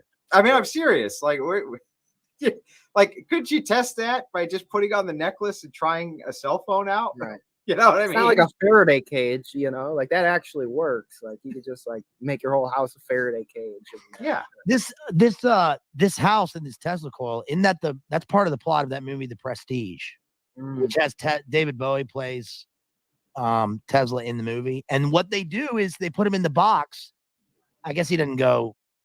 It clones him. It doesn't send him back in time. But whatever. Don't overthink it. Sorry. Right. Those are actually, I didn't know you had one of those things. They're negative ion bracelets. There's many different versions of them. Negative ion bracelets makes sense to me already. Yeah. Yeah. You You know, gotta they're you gotta look out supposed for those to- negative I guess ions. negative ions is what it helps the body in some way. Yeah, that's what those and- Himalayan salt Yeah. lamps are Wait, supposed did you to just give hear off. that guy? He's like, negative ions. It helps the body in some way. Right? Yeah, It's like, yeah, it's just some that's way. his explanation for it. He Yeah. just says it helps the body somehow. Guys. Yeah, you know those lamps that girls always have in their house, the big Himalayan salt lamps. That's what those are supposed to do too. They release these magical particles called negative ions that are supposed to like fight off the Wi-Fi frequencies and stuff. Makes sense. Well, and it's 3 times more effective if you're using your copper wire EMF necklace, right? That's makes I Those thought you just bracelets, put some companies crystals, are like- actually fake. Some out there have 2,000. They put out 2,000 something. I don't know what the terminology is. 2,000 negative ions in just one bracelet. That's a lot Wow, of that's ions. a lot. Yeah, that's a big number. how do they calculate the gigawatts of the bracelets? Yeah. Like, how do you do the ion calculations for the negative ions? I want to see the negative ion. Yeah, can I check your math on that? machine? Yeah, the actual machine that tests it. You know. And as we get further into this, the Georgie's Lakovsky guy, he actually first came up with the idea of those bracelets. You could wear them around your neck, your wrist, your ankles, your waist, and it would help with Total fraud, by the way. chronic pain or something like that. Okay, yeah, sure. Yeah, And if you wear it around your waist, you look think it really works. good. I mean, it could be placebo, but I feel like I feel more rejuvenated. I've had it on for over a year because I noticed watching this, the video we did a year ago, I had it on there, so I've been wearing it for quite a while. Yeah, I believe they work 100%. It's proven, as we'll talk about it, that they work. So we got It 100. So just for the audience's sake, this is 100% not proven at all. Not even a little bit. Not by any empirical metric. Not even by any logical metric. Not by any metric is wearing this stupid ass bracelet proven to do anything for you whatsoever. That is retard speak. So I'm just letting you know, right? But Based Homeschool Mama in the chat says, I took a course in the ion bracelet telemetry in college. It makes sense. Makes sense. That does actually make sense. Yeah. Shouts out to Well, Based Homeschool Mama. I guess you're kind of leading this. What are we looking at next? Well, let's just kind of focus on the structure itself here. Let's click on some of these photos right there, the one that you got highlighted. That's the outer ring. Now, I've seen a video online where that's supposed to actually spin. And Awesome. if you take that into consideration, that spin, I believe, causes when these waves are isolating up, you know what I mean, and going into that top part of the dome, if that thing's spinning, I believe that creates like a vortex. Okay. And with Y'all know what vortexes do, right? All right. So this thing spins. When the energy comes up, creates a vortex. That's what happens in, that movie Event. I'm doing a lot of movie references. Event Horizon, that's a good movie. That's right. Oh, Yeah, Event Horizon.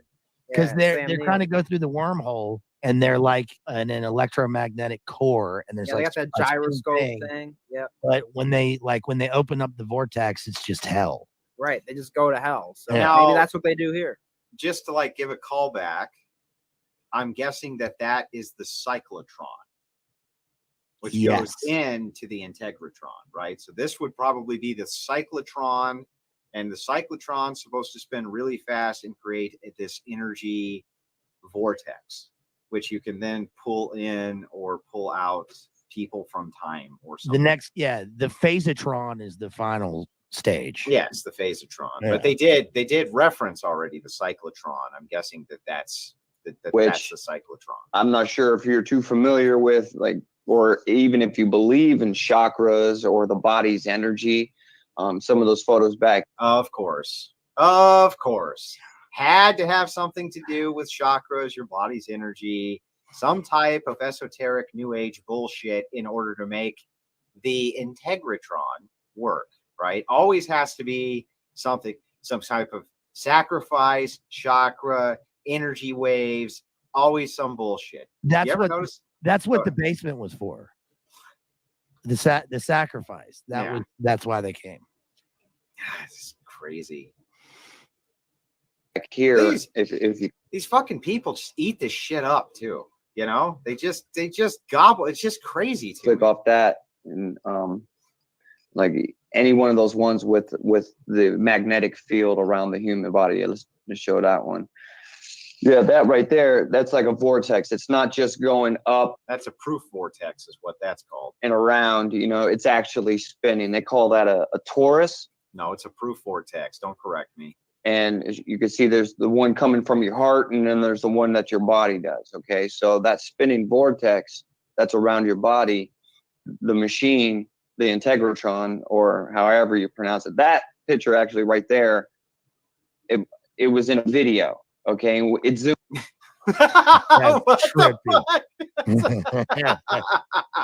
Awesome. Look, that picture right there, it was in a video, and that video will give you a headache, I promise. Zooms out, and that's actually the guy standing in the integratron. That's him right in the middle. Yeah. The upper deck, if you will. Yes, the upper deck. Yeah. So that's what that is. Yeah. And that's the torus right there. That shows you the spinning motion. The blue is from the bottom, and it kind of goes inward, and the red is from the top, and it goes outward. So this reminds me of in unisex. When we did the Hollow Earth episode with Pete, like how we did the water and it spins, it does the exact same thing like that. Yeah, it's exactly like the Hollow Earth, by the way. I didn't want that to go over anybody's head that's exactly like the Hollow Earth. It's true. It is. I don't know how it is, but I'm sure that it is. Yeah, exactly. That's how, that's like the structure of everything in the universe. I mean, it gets. I just love it when people say shit like this. You know what I mean? This is how everything in the universe works. Like, no, it doesn't. Yes, it is. This is how everything in the entire year, it all works on the same paraxis of the axiom of the and everything's always fucking spinning. I don't know why spinning is intricate to this, but every time there's some magnetosphere, hydroelectromagnetosphere regulator, you know what I mean? It's got to spin 1,000,000 miles an hour. Like, what are you fucking talking about? They're spinning because we're all just tetrahedrons dancing on an alternate plane. Remember Jim Carrey did that speech, like a college graduation speech, and that was part of his speech? I He was do. quoting Terrence McKenna or something. It was really weird. He said we're all just tetrahedrons dancing on a plane. Crazy. That's these people want to ascend so badly. They want to, they want to be starseeds. Well, yeah. Well, they built. How could you ever say that though? I ever say, and everything in the whole universe works exactly in this same way. It's like, how in the world could you ever make that as a truth claim? How could you ever say that as a truth claim? Even if you didn't believe in any space or outer space or any of that shit, you still could never really make a claim like that. There's no way to substantiate it at all. And it's just like, that's the way that the whole universe works, man. It just drives me nuts. Down into, the quantum world, and it goes all the way to as big as the universe. So this machine right here, the Integratron, that's what I call it. I wouldn't even begin to attempt how you said it. I mean, I know that's what the computer says. I can't do that. But yeah, I mean, this thing, one thing I wanted to point out is that his death in 58, we said, or 78, sorry. It was, some sources say it was a couple weeks before it was fully done. Others say it was 3 months before it was completed. No. But either way, the government or whoever didn't want it out. You know what I mean? They knew it worked due to prior inventions from that Georges Lakhovsky guy I was just mentioning a little bit ago, which he invented the multiple wave oscillator. I'm sure some of your... Of course he did. Of course he did. Multiple wave oscillator. We've all heard of that. Household name, right? In fact, I'm pretty sure that the multiple wave oscillator was used inside the Integratron, and it complemented the cyclotron inside the Integratron. Now, to address this, Mina says, Andrew, you look like a twit peeing on alien stuff while being a Christian. First of all, that's incoherent, makes no sense, have no idea what you're talking about, but I'm not even dismissing aliens. Let's just say I'm not dismissing aliens at all. I'm dismissing this shit. Okay? Do you understand the difference? Like, I can believe in whole galaxies filled with aliens, and I still don't have to believe any of this fucking bullshit. Okay? It's they're not mutually exclusive. Yeah, these people, you're muted, Jerry. They want answers like so bad. They want metaphysical, they want like spiritual answers, but it's empty. Right. Right. Yeah. And what I was saying is that the talk is cheap title for the show, is so apropos, right? Because it's just a bunch of like bullshit. It's a bunch of cheap words that mean nothing. Yeah. Just saying nothing. And they make these claims that are so extravagant. They're so, and I think that what's so funny about it is if you could substantiate like 1/20th, 1/100th, 1/1000th of a claim this bold, then you've already done something stunning. Like you don't need to make it even bolder than it. You know what I mean? And that's not too much to ask because like their paradigm is observable. They're using scientific terminology. Their whole thing is based in science, or it's supposed to be. Yeah, exactly. Well, exactly. That's their whole shtick, right? This is a scientific endeavor that was given to Van Tassel via aliens, right? Right. All right. But yeah, you're very spot on with the whole they're hungry for spiritual truth thing, and that's what makes it so sad to see this stuff for me. It's just like, man, these people are so lost. Viewers will know what that is, and that's a picture actually of the ring that you were just showing of the multiple wave oscillator. So these don't. It's critical that these don't. Oh, that's creepy. Absolutely. If you could tell the center ring, see, it's kind of like a horseshoe shape. And then the next ring is like that. It seems to be something else. Yeah, it's weird, right? Yeah, but that's darker. This is the multiple wave oscillator, right? Or the rings for the multiple wave oscillator. Side down. And then the ring after that, it's right side up. And then the ring after that, they alternate. Going. It took me a minute to figure that out, but yeah, I didn't catch it right away either. So are you saying that's what these wires are? The same way? No, it doesn't look like it. With it just looks like solid copper wiring going around the center there in the Integratron. So I don't know if it's separated or if it's a necessity for the construction of this multiple wave oscillator. What did it do? Like, what did it do? Did it ever do anything? Did it No. conduct? Just No. nothing. No, unfortunately, Mr. Tassel died before the Integratron could use the cyclotron in order to spin up and launch somebody into the future or pull them back into the past. Unfortunately, he passed away before that. This seems to me to be just like one project in a in a TI project. This guy he built this whole house, and he's just like he's like a literal targeted individual, right? And it's just like this big, like his whole life is just a big psyop or something. Yeah. What is this? Yeah. Right. No, that's definitely very, very true. That seems spot on to me. When does the cult thing get into it?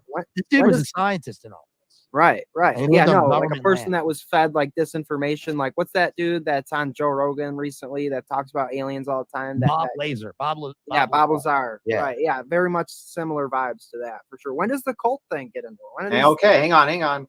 We still got to go through this. Okay. Right. Sorry. It's this dude is so fucking annoying, and boy, I just want to punch my laptop. The next screen, visitation, they brought him space peyote. Yeah. That's Like, what it's is he actually going to say anything that's that important? Like, we get that, like, these guys are dumb, and they are going to say a couple things that are important in a second, and then we will move into all the occult madness. Yeah. Right. So I still got to eat dinner, y'all. You got to frame it up correctly. You can go eat dinner and come back. Right. I'm going to be talking about this for a little while yet, because we've got a huge article to go through, which goes over all of the history of this madness. But I want to set the tone by showing the pictures, showing all of the the interviews with Tassel himself. So it just looks like a big giant like spider web like gets stuck up there. Right. In the ceiling. Wow. Yeah, definitely. But George Van Tassel, he actually got the idea from Georgy Slakowski. So I mean, and he was a pretty. Do mushrooms freak you out? Dude. See what I mean? Told you these fucking ads, man. Pretty smart guy too. That And not only that, supposedly he got the directions from the extraterrestrial or their other race of beings So he from gave Venus. these extraterrestrials. No, they were not another race of beings. Just so you know, that was clarified during his interview. Right? I just want to make sure that you know that the race was clarified in his interview. They were white aliens, sir. Okay, I didn't want you to Gave him more than just the equation, because I was kind of only under the impression that he had the equation from them. Some sources say that they gave him the directions on how to build it. So I mean, it's all speculation. I mean, they could have gave him the formula. I believe that formula was for time travel, wasn't it? Yeah. Yep. Yeah. Was it force over frequency equals 1 over time? There you go. That's right. It's been a while. I love that interview too, because Jack kind of like grills him that way, and I just you can tell he's like trying to because people want to get the bullshit out right away, and it's like you can tell Van Tassel's genuine. I can tell that guy's not lying. That's genuine to me. These guys, they just lose all credibility with me right here at this sentence, and I'm going to move on to the big history of all of this, right? But so now, just to kind of set the tone, we've got Van Tassel, his interview. He explains that white 5'6" aliens have come to his military leased airport, woke him up at 2:00 in the morning, brought him into their spaceship, gave him the formula for time travel, and then he went about creating and building the Integratron time machine on government leased land. And then did a broadcast interview of supposed classified info. I know this guy's legit. I know it. Yeah, it's all coming together, right? It's all coming together. So, but like y'all said, like this still happens. Yeah. Right. But it does still happen. That's true. Still really bad. Let me pull this up 1 second. I can't believe it took you that long for them to lose all credibility in your eyes. Like they lost all credibility like the first 5 seconds of that clip for me. I was like, okay, all right, that's nice, guys. Oh man, what's up, everybody? What's up?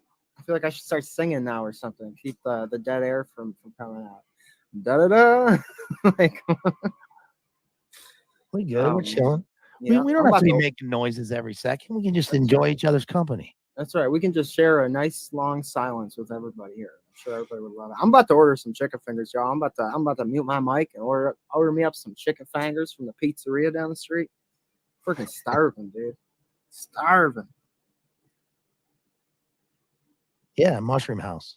Nice. So this from the Atlantic was from 2015, and it's one of the most comprehensive kind of breakdowns of this entire tassel madness, right? So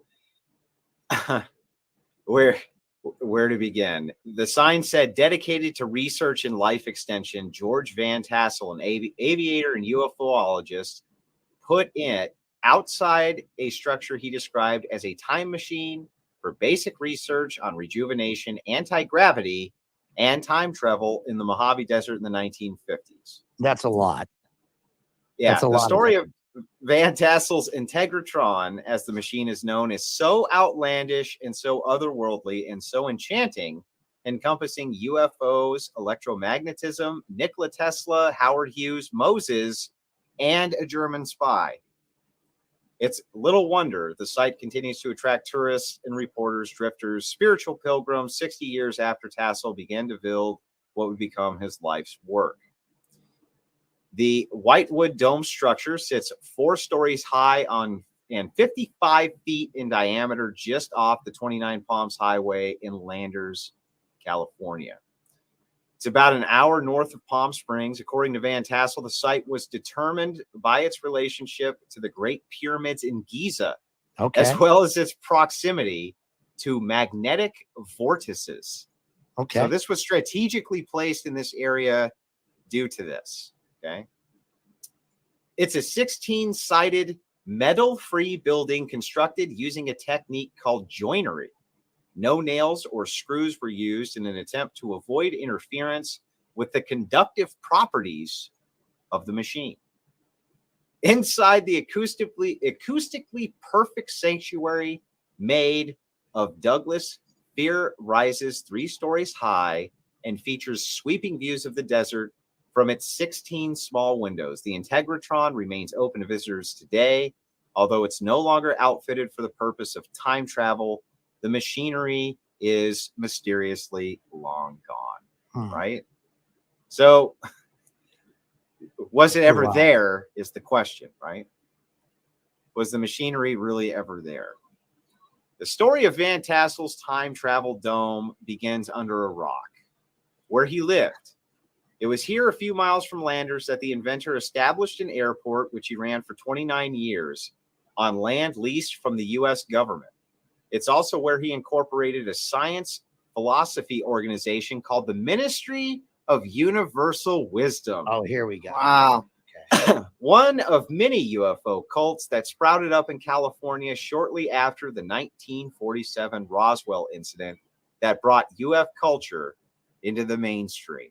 The most infamous of these groups is the Heaven's Gate. Yes, Hail Bob. Whose members committed suicide in order to ascend to a spaceship following the Hail Bob comment. That's right. But there's also Scientology. I'm sure they got sued for that reference. The Universal Articulate Interdimensional Understanding of Science, founded 1954, and the Aetherius Society, 1955. The organizations held in common the belief that communication with extraterrestrials was possible, and that by channeling their messages, many alien believers said were concerned, of course, with Earthlings trying to develop a hydrogen bomb. The contactee could ultimately help save mankind. The UFO cultures of the 50s arose after the end of World War II, and rockets, nuclear weapons, and new aircraft were being designed and built based on war effort innovations. People were afraid death could come out of the sky. They were seeing all sorts of natural and human-made phenomenon which they didn't understand.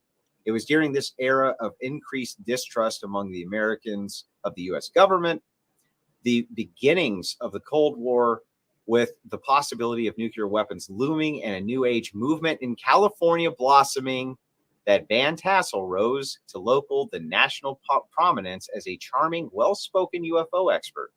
Much of his notoriety was a result of the annual Giant Rock Interplanetary Spacecraft Convention, which he hosted for more than 20 years. Awesome. Right? Perfect. All the stories. It's got the cult. It's got everything that you could ever want. Okay, it gets better. Gets better. 7 stories high and many thousands of tons. Giant rock. I'm getting a lot of background noise. Yeah, what that is. Yeah, that's from Jerry for sure. Okay. It was underneath the boulder that a German immigrant named Frank Kritzer carved out a 400 square foot house for himself where Van Tassel would visit him occasionally. The story goes, this neighborhood is wild. Yeah, this We is got a it's something mushroom else. spaceship house, a boulder house. Yep. Yeah. Like It's good. The It just gets better and better. Chaz Manson is out there with the family. Yeah, well, this German immigrant built a 400 square foot house for himself under a rock. Okay, he built it under a rock. He was a troll. Yeah, he was a troll. Rather a dwarf. Well, I guess a dwarf, maybe. Yeah, so Kritzer installed a radio antenna on top of the rock and came under suspicion by the authorities for being a German spy shortly after World War II.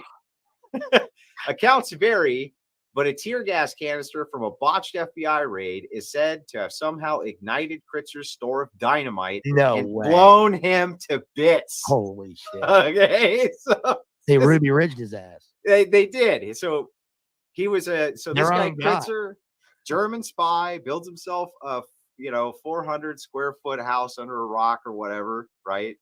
The feds come in, throw in a tear gas canister. Somehow this guy happens to have dynamite laying around, and they just blow this guy to Kingdom Come, right? Okay, Van Tassel moved in shortly thereafter with his wife, because that's what normal people do. Everybody had dynamite back then. Yeah, well, you could get uranium in like science kits for your 5-year-old. This was the 50s, man. It was wild. I mean, fair enough, but do normal people generally go, well, that German guy just got blown to smithereens in his underground rock house. Want to move in, sweetheart? It's that. I don't think that was normal in the 50s, was it? Yo, how's my audio? You getting that noise still? Yeah. Really? Fuck, dude. I hope my mic didn't just fucking take a shit on me. Just leave it for a second. Yeah. It might equalize. You sound good now. Well, because I'm clicking the mute button. Oh, okay. Remember that Nazi aircraft they made, the Bell?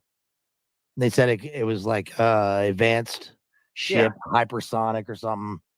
What was that thing called? That's what that building kind of reminds me of. I wonder if that had 16 sides. So he moves in shortly with his wife, and then on August 24th, 1953, Tassel received his instructions regarding what would become his tabernacle, the Integratron, right? Got to have the tabernacle thrown in there. Very important word. $19.99. Redfish Bear says nothing. And just enjoying the quality entertainment tonight, right? Van Tassel liked to say that both he and Moses were compelled to build their tabernacles via instructions from a man that came out of the sky. Right? In Moses' case, it was God, and in Van Tassel's an extraterrestrial. Van Tassel writes in his memoir, I Wrote a Flying Saucer, that he awoke one night. Wait, that's the name? That's the name of the book? Name. That's the name of the book. Okay. It's today I Wrote a Flying Saucer. Awesome.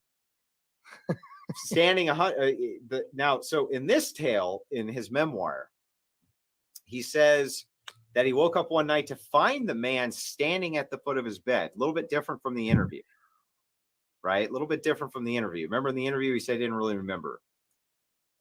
Beyond the man, about 100 yards away, hovered a glittering, glowing spaceship, seemingly about 8 feet off the ground. Now, 8 feet, he said he went up at like an elevator.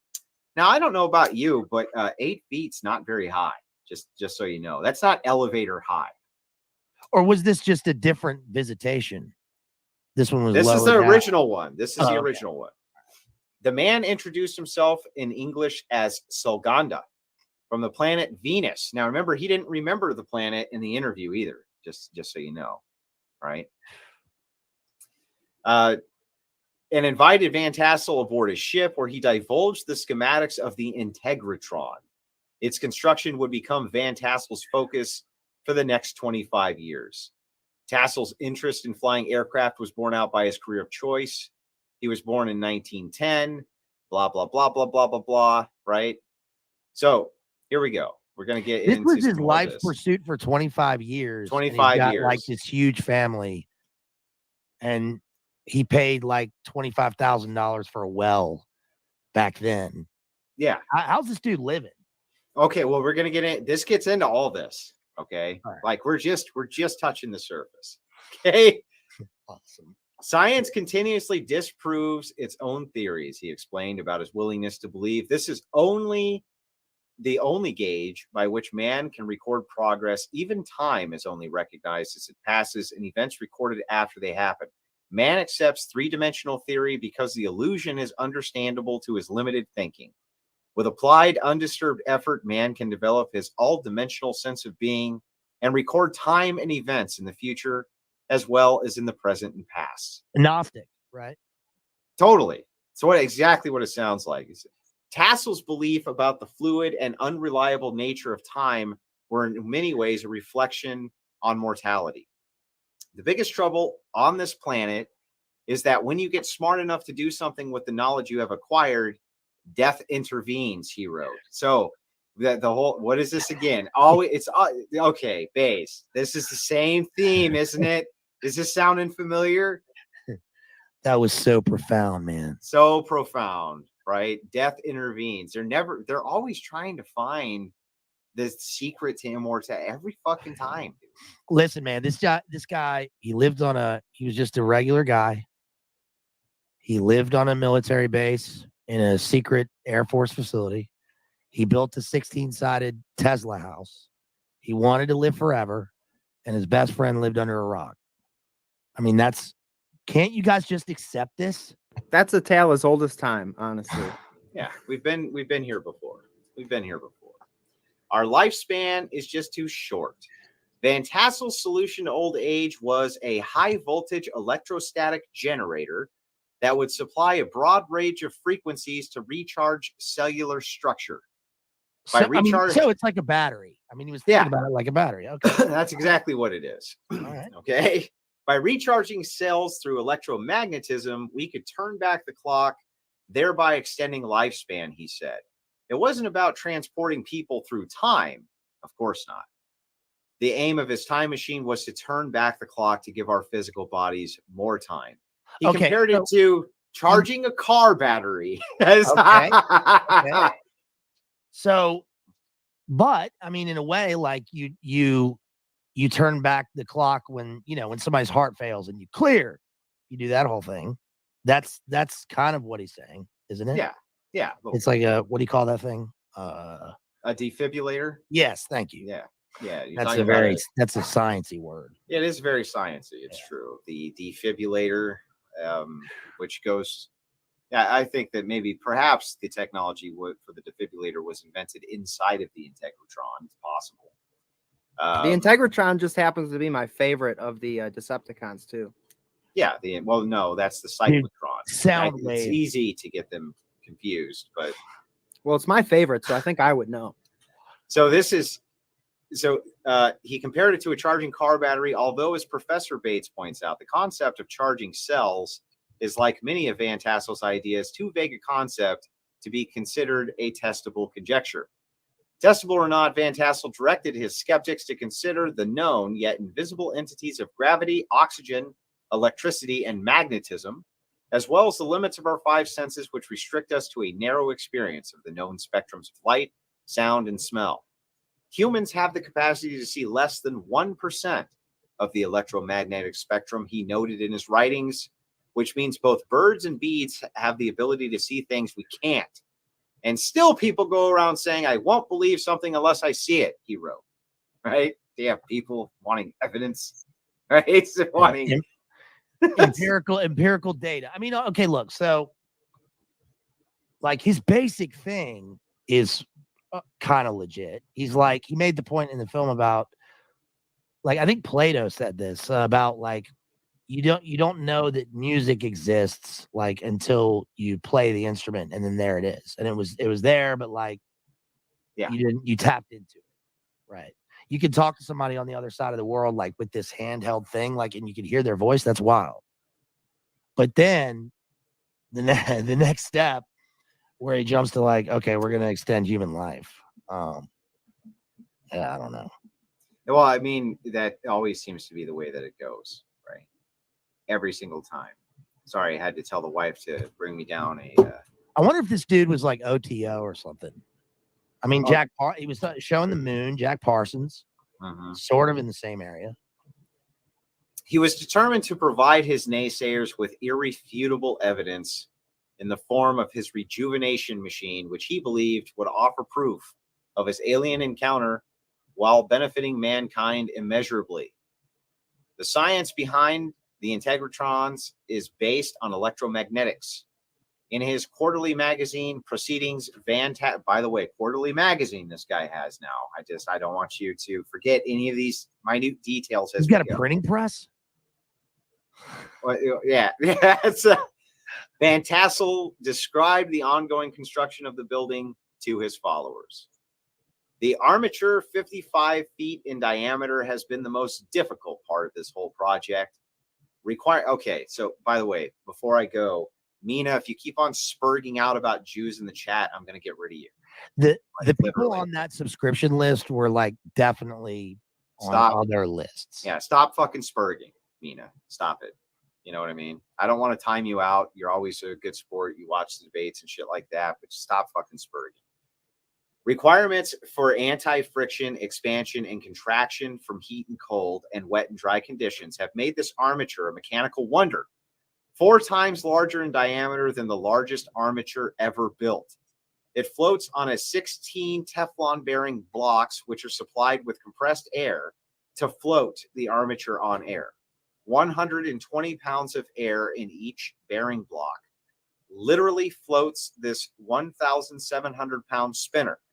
The 64 aluminum collectors are about to be mounted on the spinner. So he's explaining how this thing is supposed to work, right? I mean, that is wild. It is wild, but nobody ever saw it work, right? Nobody ever saw it work. So Tesla built that whole machine, and then Edison was like, "Listen, we're gonna test this thing by killing an elephant." Remember when he did that shit? What Tesla built what machine? They filmed it. Yeah, that big Tesla coil. I mean, that's wild. He did it and demonstrated it. The people watching that. Well, I mean, I do believe actually that was the whole AC versus DC thing, and he actually used that film of the killing of an elephant as a way to talk smack on Tesla's. I forget which one it was, his like the AC or DC, whichever one. But yeah, that was like a piece of propaganda that they used. Like, look how dangerous this stuff is. Right. Yeah. Huh. The rotating armature was to be outfitted with 64 static collectors made of aluminum, capable of gathering 50,000 volts of static electricity from the air and delivering it to the cells of the participants inside. So this is a giant electrocution machine, right? Just going to deliver 50,000 volts to whoever's inside of it. This sounds less like a good idea as we go, just so you know. A large coiled copper wire running through the center of the building was also planned to aid conduction. Those undergoing the treatment were meant to receive this energy while stationed inside the machine wearing all-white outfits, of course. They needed to be wearing the all-white outfits. We know that this is always necessary. Okay. But while Van Tassel revealed much about his plans for the Integratron, he also kept many of its details necessary for completing the project, unfortunately, to himself. Right? It's very unfortunate, but he never really told anybody how they were supposed to complete this damn thing. You know, aliens come, give you knowledge. Of course, the first thing you do is not to write any of that down. not to give it to trusted friends and colleagues all over the place to make sure it doesn't get lost, just in case government comes in to steal your equipment, right? He had a quarterly magazine.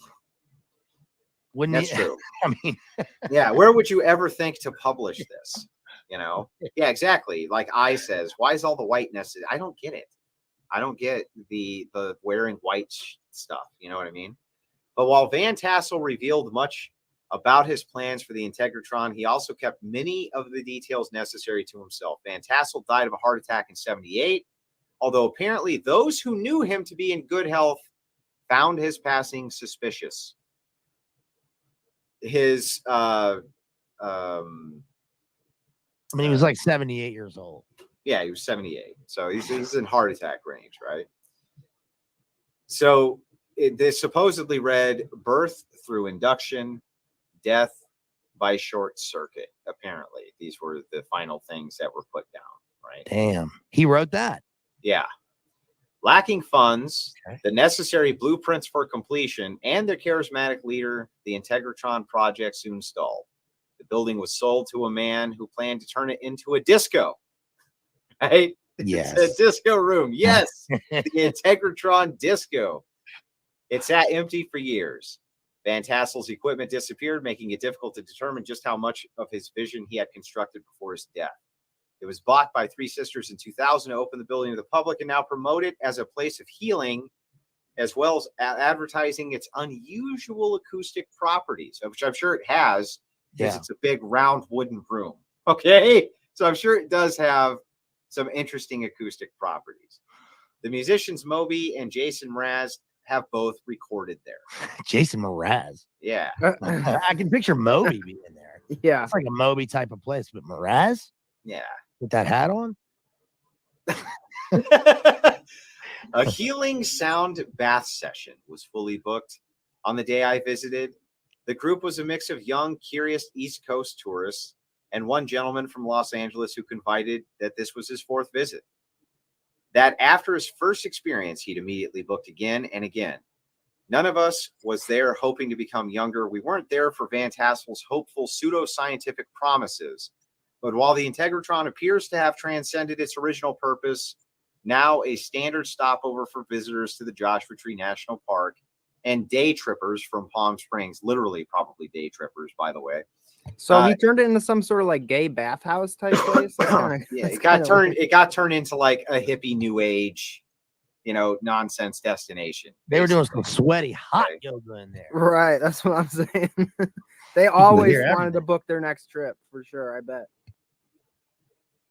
Right. So anyway, so he has a cult, he has a newsletter, right? He has all of the things that you would need. Starts the cult up in the middle of the desert after buying this place from a guy who ended up being under suspicion as a World War II German spy, right? After he's under suspicion as a World War II German spy, apparently the federal government threw a tear gas grenade at him, blew up his dynamite, blowing him to smithereens, thus starting Van Tassel's journey to living in this place while at the same time leasing this airport where aliens came and apparently gave him the secret for building this time machine, which is actually a rejuvenation machine. I don't know what to make of this, man. Honestly, that the kind of idea I'm getting here is that like they gave him a bunch of disinfo to spread this sort of ideas and this sort of narrative, and then they killed him to give some credence to his nonsense that he taught. I don't think they killed him to hide anything. I think they killed him so that all these like weirdos would be like, they killed him. He must have been onto something. But what if they didn't kill him at all, and he was just an old man at 78 years old who died of an actual heart attack? It's not like dying in your late 70s of a heart attack is particularly unheard of, right? Right. Now, that guy did not look like he was in the epitome of youthfulness when we saw him in that interview, right? Right, in the 50s. He did not look like he was particularly young and vibrant looking. But what's interesting about the whole plot is how many different kind of avenues it takes. And we get to see firsthand that he did start to build this project. He sunk lots and lots of money into it. He had a newsletter that went out to his cult. His cult followers got together and partied out in Nevada all the time, apparently, or in California.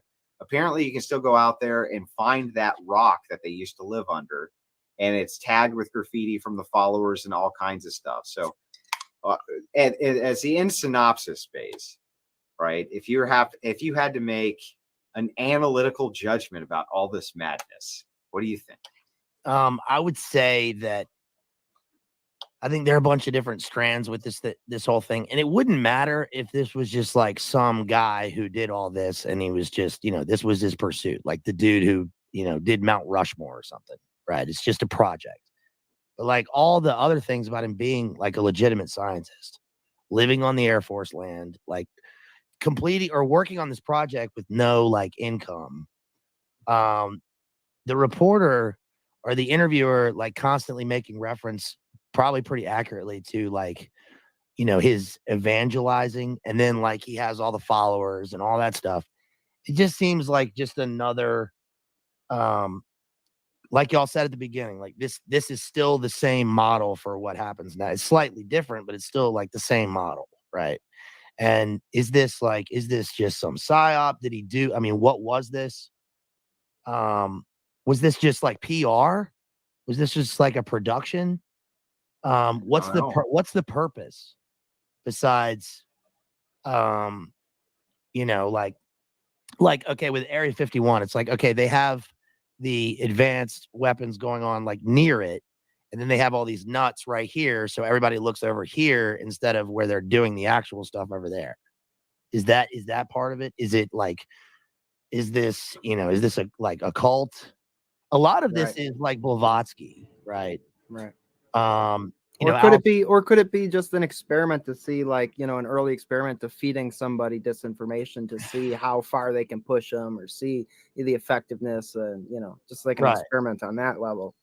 And well, is it unheard of that, or would it be too far out of the league to say that since he lived on this Air Force base, or on this base that was leased to the military, right, leased by the military or from the military, and he had military aircraft coming in all the time, that they had maybe some secretive planes or some secretive, experimental aircraft that went there.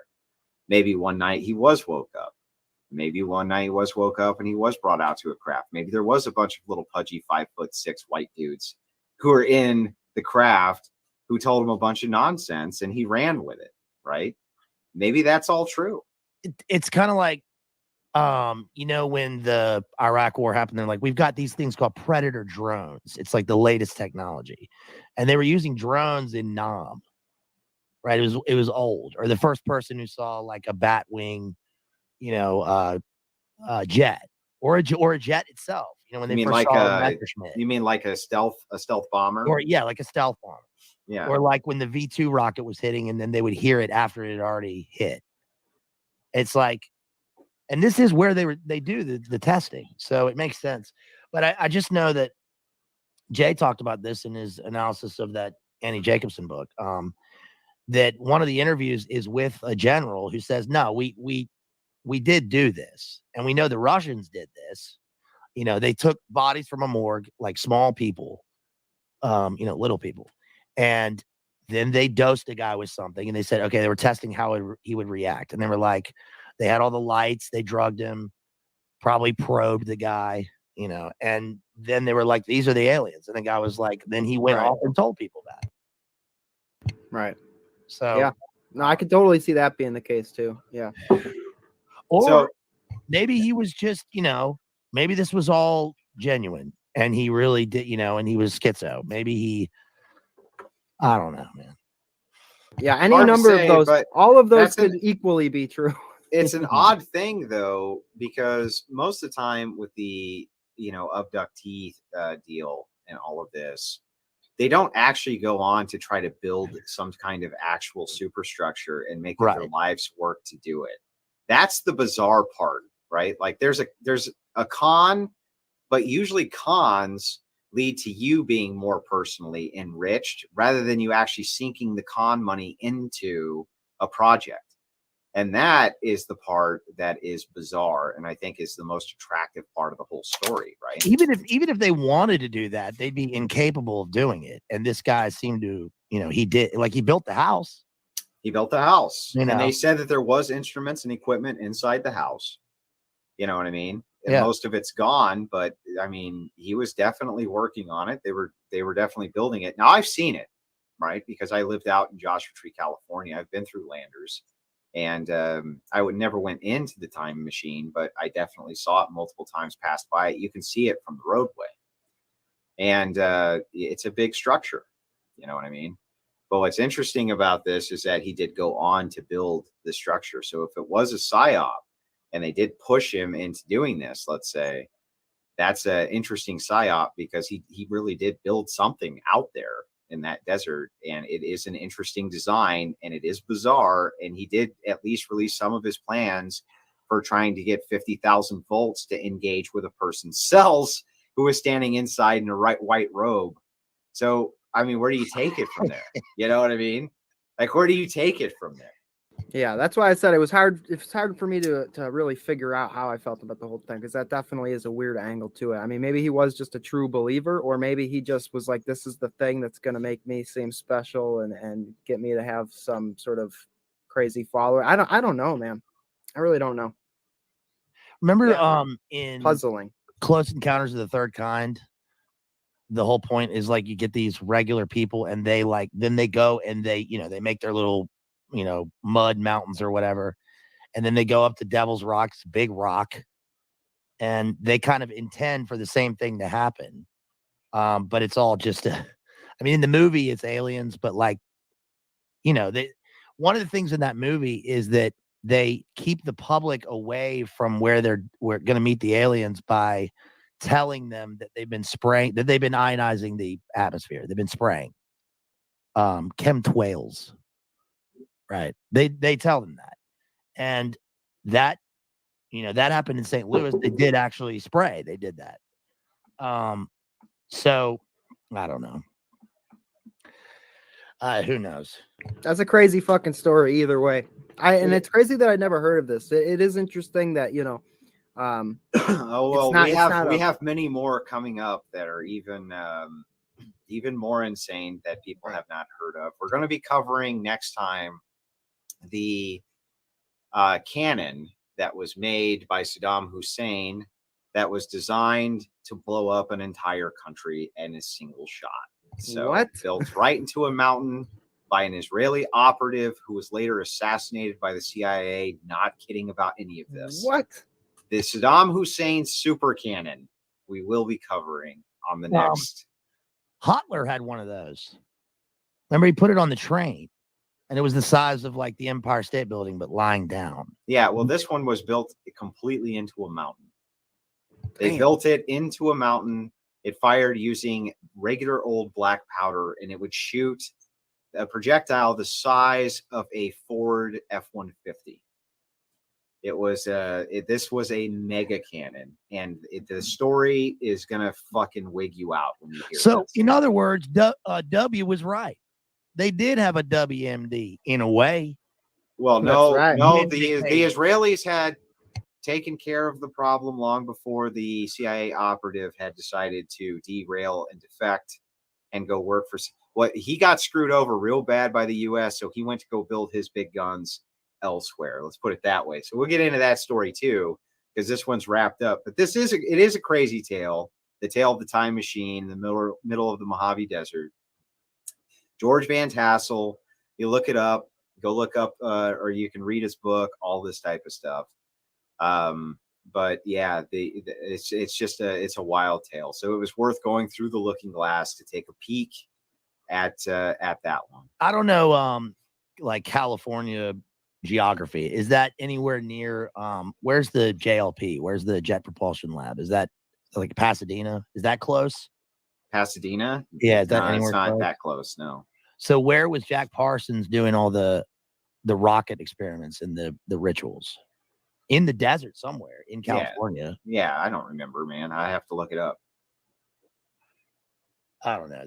There are obvious occult elements. He's listen, I need you to understand some things about desert topography that people who've never lived in the desert don't really understand. So this was like this in Nevada, and it's like this in the Mojave Desert. Ain't it all sand dunes? No. No, but what's interesting about it, there's almost no life anywhere. There's no human life. So because we have to congregate around water, fresh water. So when people live out in these desert communities, they congregate literally around wherever the body of water source is. So most of it's completely unsettled, untapped badlands. So I've been through areas in Nevada where I'll just pull off the highway. You just pull off the highway in a truck and start driving, and you can make footfall and touch down on places no human being has ever been to. They've never stepped a foot there.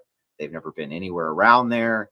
There's no human presence has ever been in this. And that's the kind of the one area maybe that can be said to be true of, right? Is that you can drive 150 miles, you know what I mean? Just pull off the highway and just go straight, and you will definitely touch down in areas that people just have not been.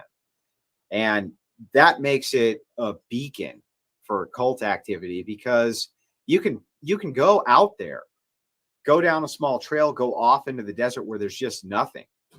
Compact rock, something like this, just drive on it for miles and miles and miles and do whatever the fuck you want, completely away from the prying eyes of every human being that you can imagine. This is what Burning Man started off as. I mean, yeah, that's what they did in Breaking Bad. Go cook their blue meth, you know. Uh-huh. Slab City. Yeah, and I mean, Slab it City, is right? it that's the type of place it is. So it's like you can go out and have these big occult rituals. You can have big burning effigies, things like this. Nobody has any idea what the fuck you're doing. They have no clue. So that's what makes it a perfect congregation, since there's all these small rock formations and everything else, especially in Nevada and in the Mojave. The Mojave has all kinds of rock everywhere. There's little caves and shit where you can go. I mean, you can do all kinds of shit. No one would ever know you were doing it. That's too scary. I'm going to stay in my pod. Yeah, stay in your coon pod. Stay in your coon pod and eat the bugs. But yeah, that's why I think the desert is where a lot of that type of shit happens. It has not. I don't think it's anything more major than that. If you look at like the Midwest, things like this, it's actually difficult to get around unless you're on main roadways. You can't just pull off the highway and just drive through a fucking forest, dude. You know what I mean? You can't just drive through all these fields. It's just too overgrown. But you can just pull off the highway in the Mojave Desert and just start driving and go for miles and miles and miles and miles without seeing anything. So that's why I think it's a beacon for that. All right, so we're gonna get some dune buggies and some heavy things that fire things. Some peyote. Some peyote. Some MDMA. We can get it at that house probably. Yeah, probably. Go to the time machine. And we're gonna go out there and do some hot yoga. Yeah. And try to ascend. By the way, you can land grab to this day in those deserts. You can go out, and as long as you make some kind of improvement to that land, in 10 years it becomes yours. The problem is like, who wants it? Right. And right? why? You can't get any water. You can't get it. You know what I mean? What are you going to do with it? They never even had to repeal any of the homesteading laws because you can't do anything with it. So anyway, I'm going to wrap the stream up as soon as he gets back here and let you guys get about your way, because we're almost 2.5 hours in. But I appreciated you guys coming on for Through the Looking Glass tonight. Hell yeah, man. Thank you for having us on. It's always a blast. Always fun to come on and watch some weird shit. You always find the weirdest stuff. Well, we got to do it, man. That was interesting. I mean, it was that. I like that. Thank you so much for having us on. Appreciate it. Yeah, of course. You want to shout your channels out real quick before you go? Yes. Follow our homeboy Jerry here at Exposing Powerful Lies live streams on Instagram, YouTube. Give him a sub. Give this man some fat coin. Support this dude. And also, while you're at it, go over to my channel at Bazed Lit Analyzer. Thank you, guys. Appreciate it. Hang on. Before you go, this is interesting. Raziel says, I was stationed at the Hulliman Air Force Base. We rode out to the White Sands Missile Range. Looked like underground facilities miles out at Crucible. Kind of weird. My dad worked at the White Sands, New Mexico Missile Base. He worked there. He was, I think he was contracted by General Dynamics when he got out of the Air Force, and he worked at the White Sands Missile Base. And they used to, basically, his job was to plug missiles with tampons. The people don't know this, but when a missile would leak, they would drive into town and they would buy tampons, or like Tampax or whatever, and then they would go and stuff the leak with the Tampax, right? For the tampons, right? So, yeah, apparently in White Sands, there was, you could again drive for miles and miles and miles without seeing anything. So he treaded a lot of the same ground that you did, Raziel. I think that's kind of interesting, but yeah, he worked there on, I don't remember what the missile system was that they were using at the time, but yeah, they plugged up the leaks, man. If the missiles were leaking, they're just, because you can't, you can't weld it, right? You can't really do much with it because it's a live missile. So they would just stick a Tampax in there. It's also incredibly degrading to the enemy. Right. Yeah, absolutely. Right. Yeah, exactly. Tampons for nukes. It's like no joke. Anyway, make sure that you guys go. Make sure that you like, share, and subscribe to these guys' channel. We appreciate it very much. You're only going to be able to find this broadcast on their channel. We'll link to it in our community page. And then, of course, if you want to watch it outside of that, you can only see it on the Comfy stream. And we'll see you the next time we do a Through the Looking Glass episode. And have a great night, everybody. Yes, and check out the old episodes. Yeah, the old episodes are good. You can see them on these guys' channel. Take care. The last thing, remember to tune in tomorrow night for Jim Bob versus Vegan Gains. Going to be great. Friday, another big debate. Saturday, another big debate. Sunday, another big debate. It's just not going to stop this whole week. So hope you guys enjoy the content. We'll be back tomorrow.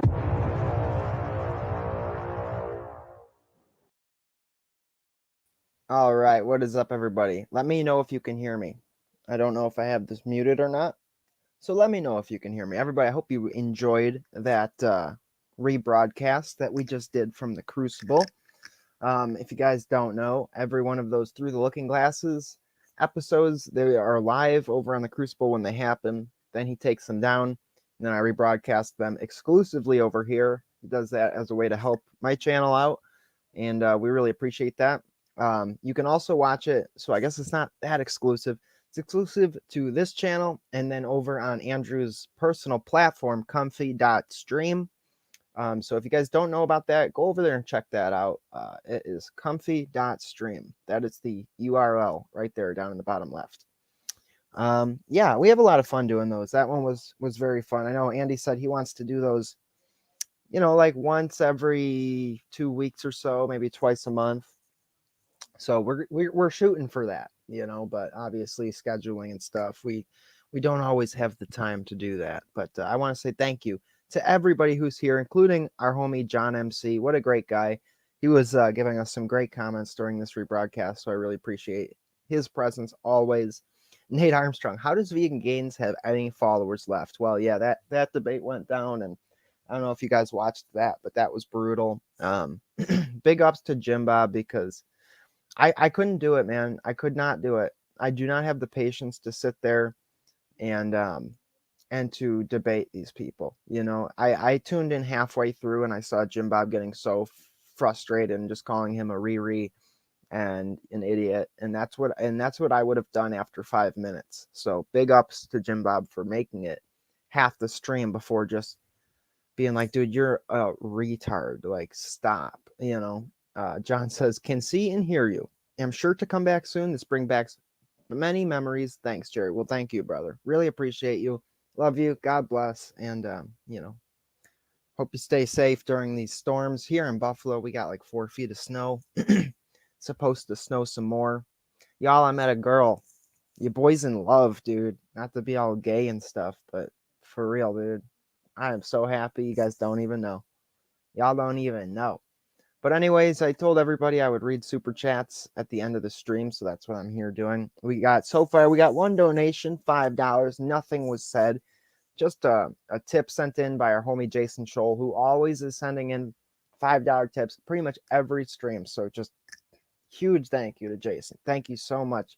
It really means the world. It's such a kind gesture, and it really does give encouragement, to me.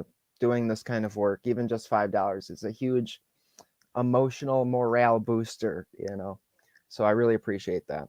And yeah, everybody else who's been here, really appreciate you. Thank you all for the love and support. Dr. Crispy Johnson, always a regular little Ewok supporter. Nate Armstrong, always good to see you. We had Hendo up in the chat. We love Henley. The Green Feathers even made an appearance, which is always nice. Always love to see the Green Feathers popping in the show. Who else was here today? We had Block Party Vintage up in the house. What a good dude Block Party is, man. You can't get much better peeps than the peeps that are here. Just scrolling through the chat. Mr. White, he was a new subscriber after we did that Made by Jim Bob stream. So thank you for being here, Mr. White. And going back up, I just don't want to leave anybody out. We had this guy, Brucey, that I don't recognize. Brucey T. Thank you for being here, Brucey. And yeah, y'all. So, we're going to be doing more of these through the Looking Glass. I even thought about doing a debate review back when Posh Redneck debated Adam Green. I thought long and hard about doing a debate review stream because when I started, I watched maybe the first 40 minutes of that. And it was just driving me nuts. Posh did a good job, but Adam Green is such an idiot. And I feel like Posh sort of suffered from trying to intellectualize the discussion when you were talking to somebody who's a complete imbecile. And I feel like he got lost in the weeds, whereas Adam Green was able to more effectively give like this like very dumbed down message. And I feel like Posh should have met him on that level and shut it down, because he didn't shut down a lot of the things Adam Green was saying. So it really made me want to do a debate review stream. So I'm really thinking about doing that. And that's no insult to Posh. I mean, Posh is a really smart guy. I don't know much about him, but everything I've seen from him, he seems like a very intellectual person, seems like a smart dude. And yeah, I think if you're going to debate Adam Green, like, you need to be able to just fight him on that level.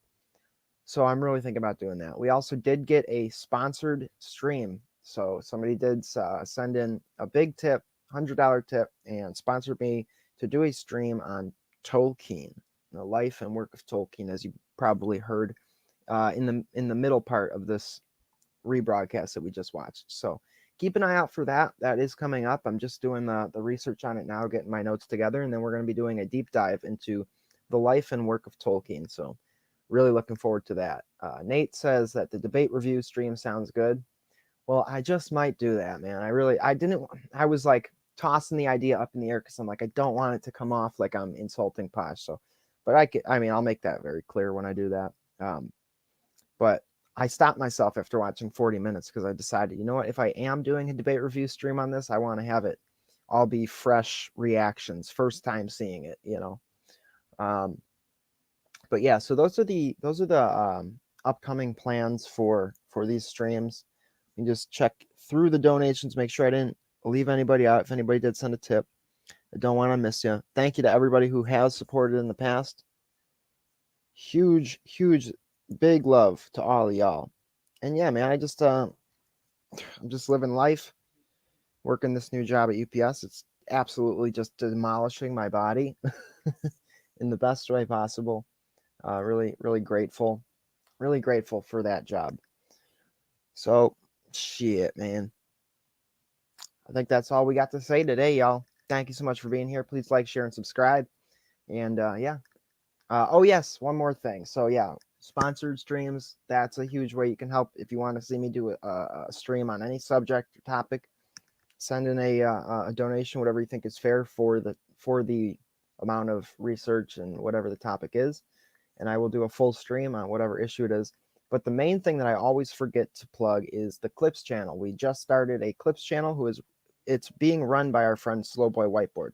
Everybody loves Slowboy, so you know that Slowboy Whiteboard is great with clips. So she runs the channel. It's her channel, and it's just starting out. It's small. I think we're at like 30 subscribers, 60 subscribers, something like that. So everybody, please go and subscribe to that channel and help us out, because we got to build that channel up. I didn't want to clog the main channel up with a bunch of these like short clips that only get, they get less views typically than like a normal video on this channel would. So I didn't want to like hurt us in the algorithm by a bunch of shorter clips that have less views. So I figured it would be good to just start a clips channel now.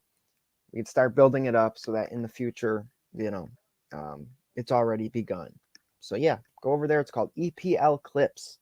And she usually uploads a clip every stream I do. She usually uploads at least one clip. So it's really good. Big thank you to Slowboy Whiteboard. The best, man. The best. Today we got a Jay Dyer stream coming up later. I think that's the only one that's planned for today. Although no, Church of the Eternal Logos is supposed to do a stream tonight on transhumanism.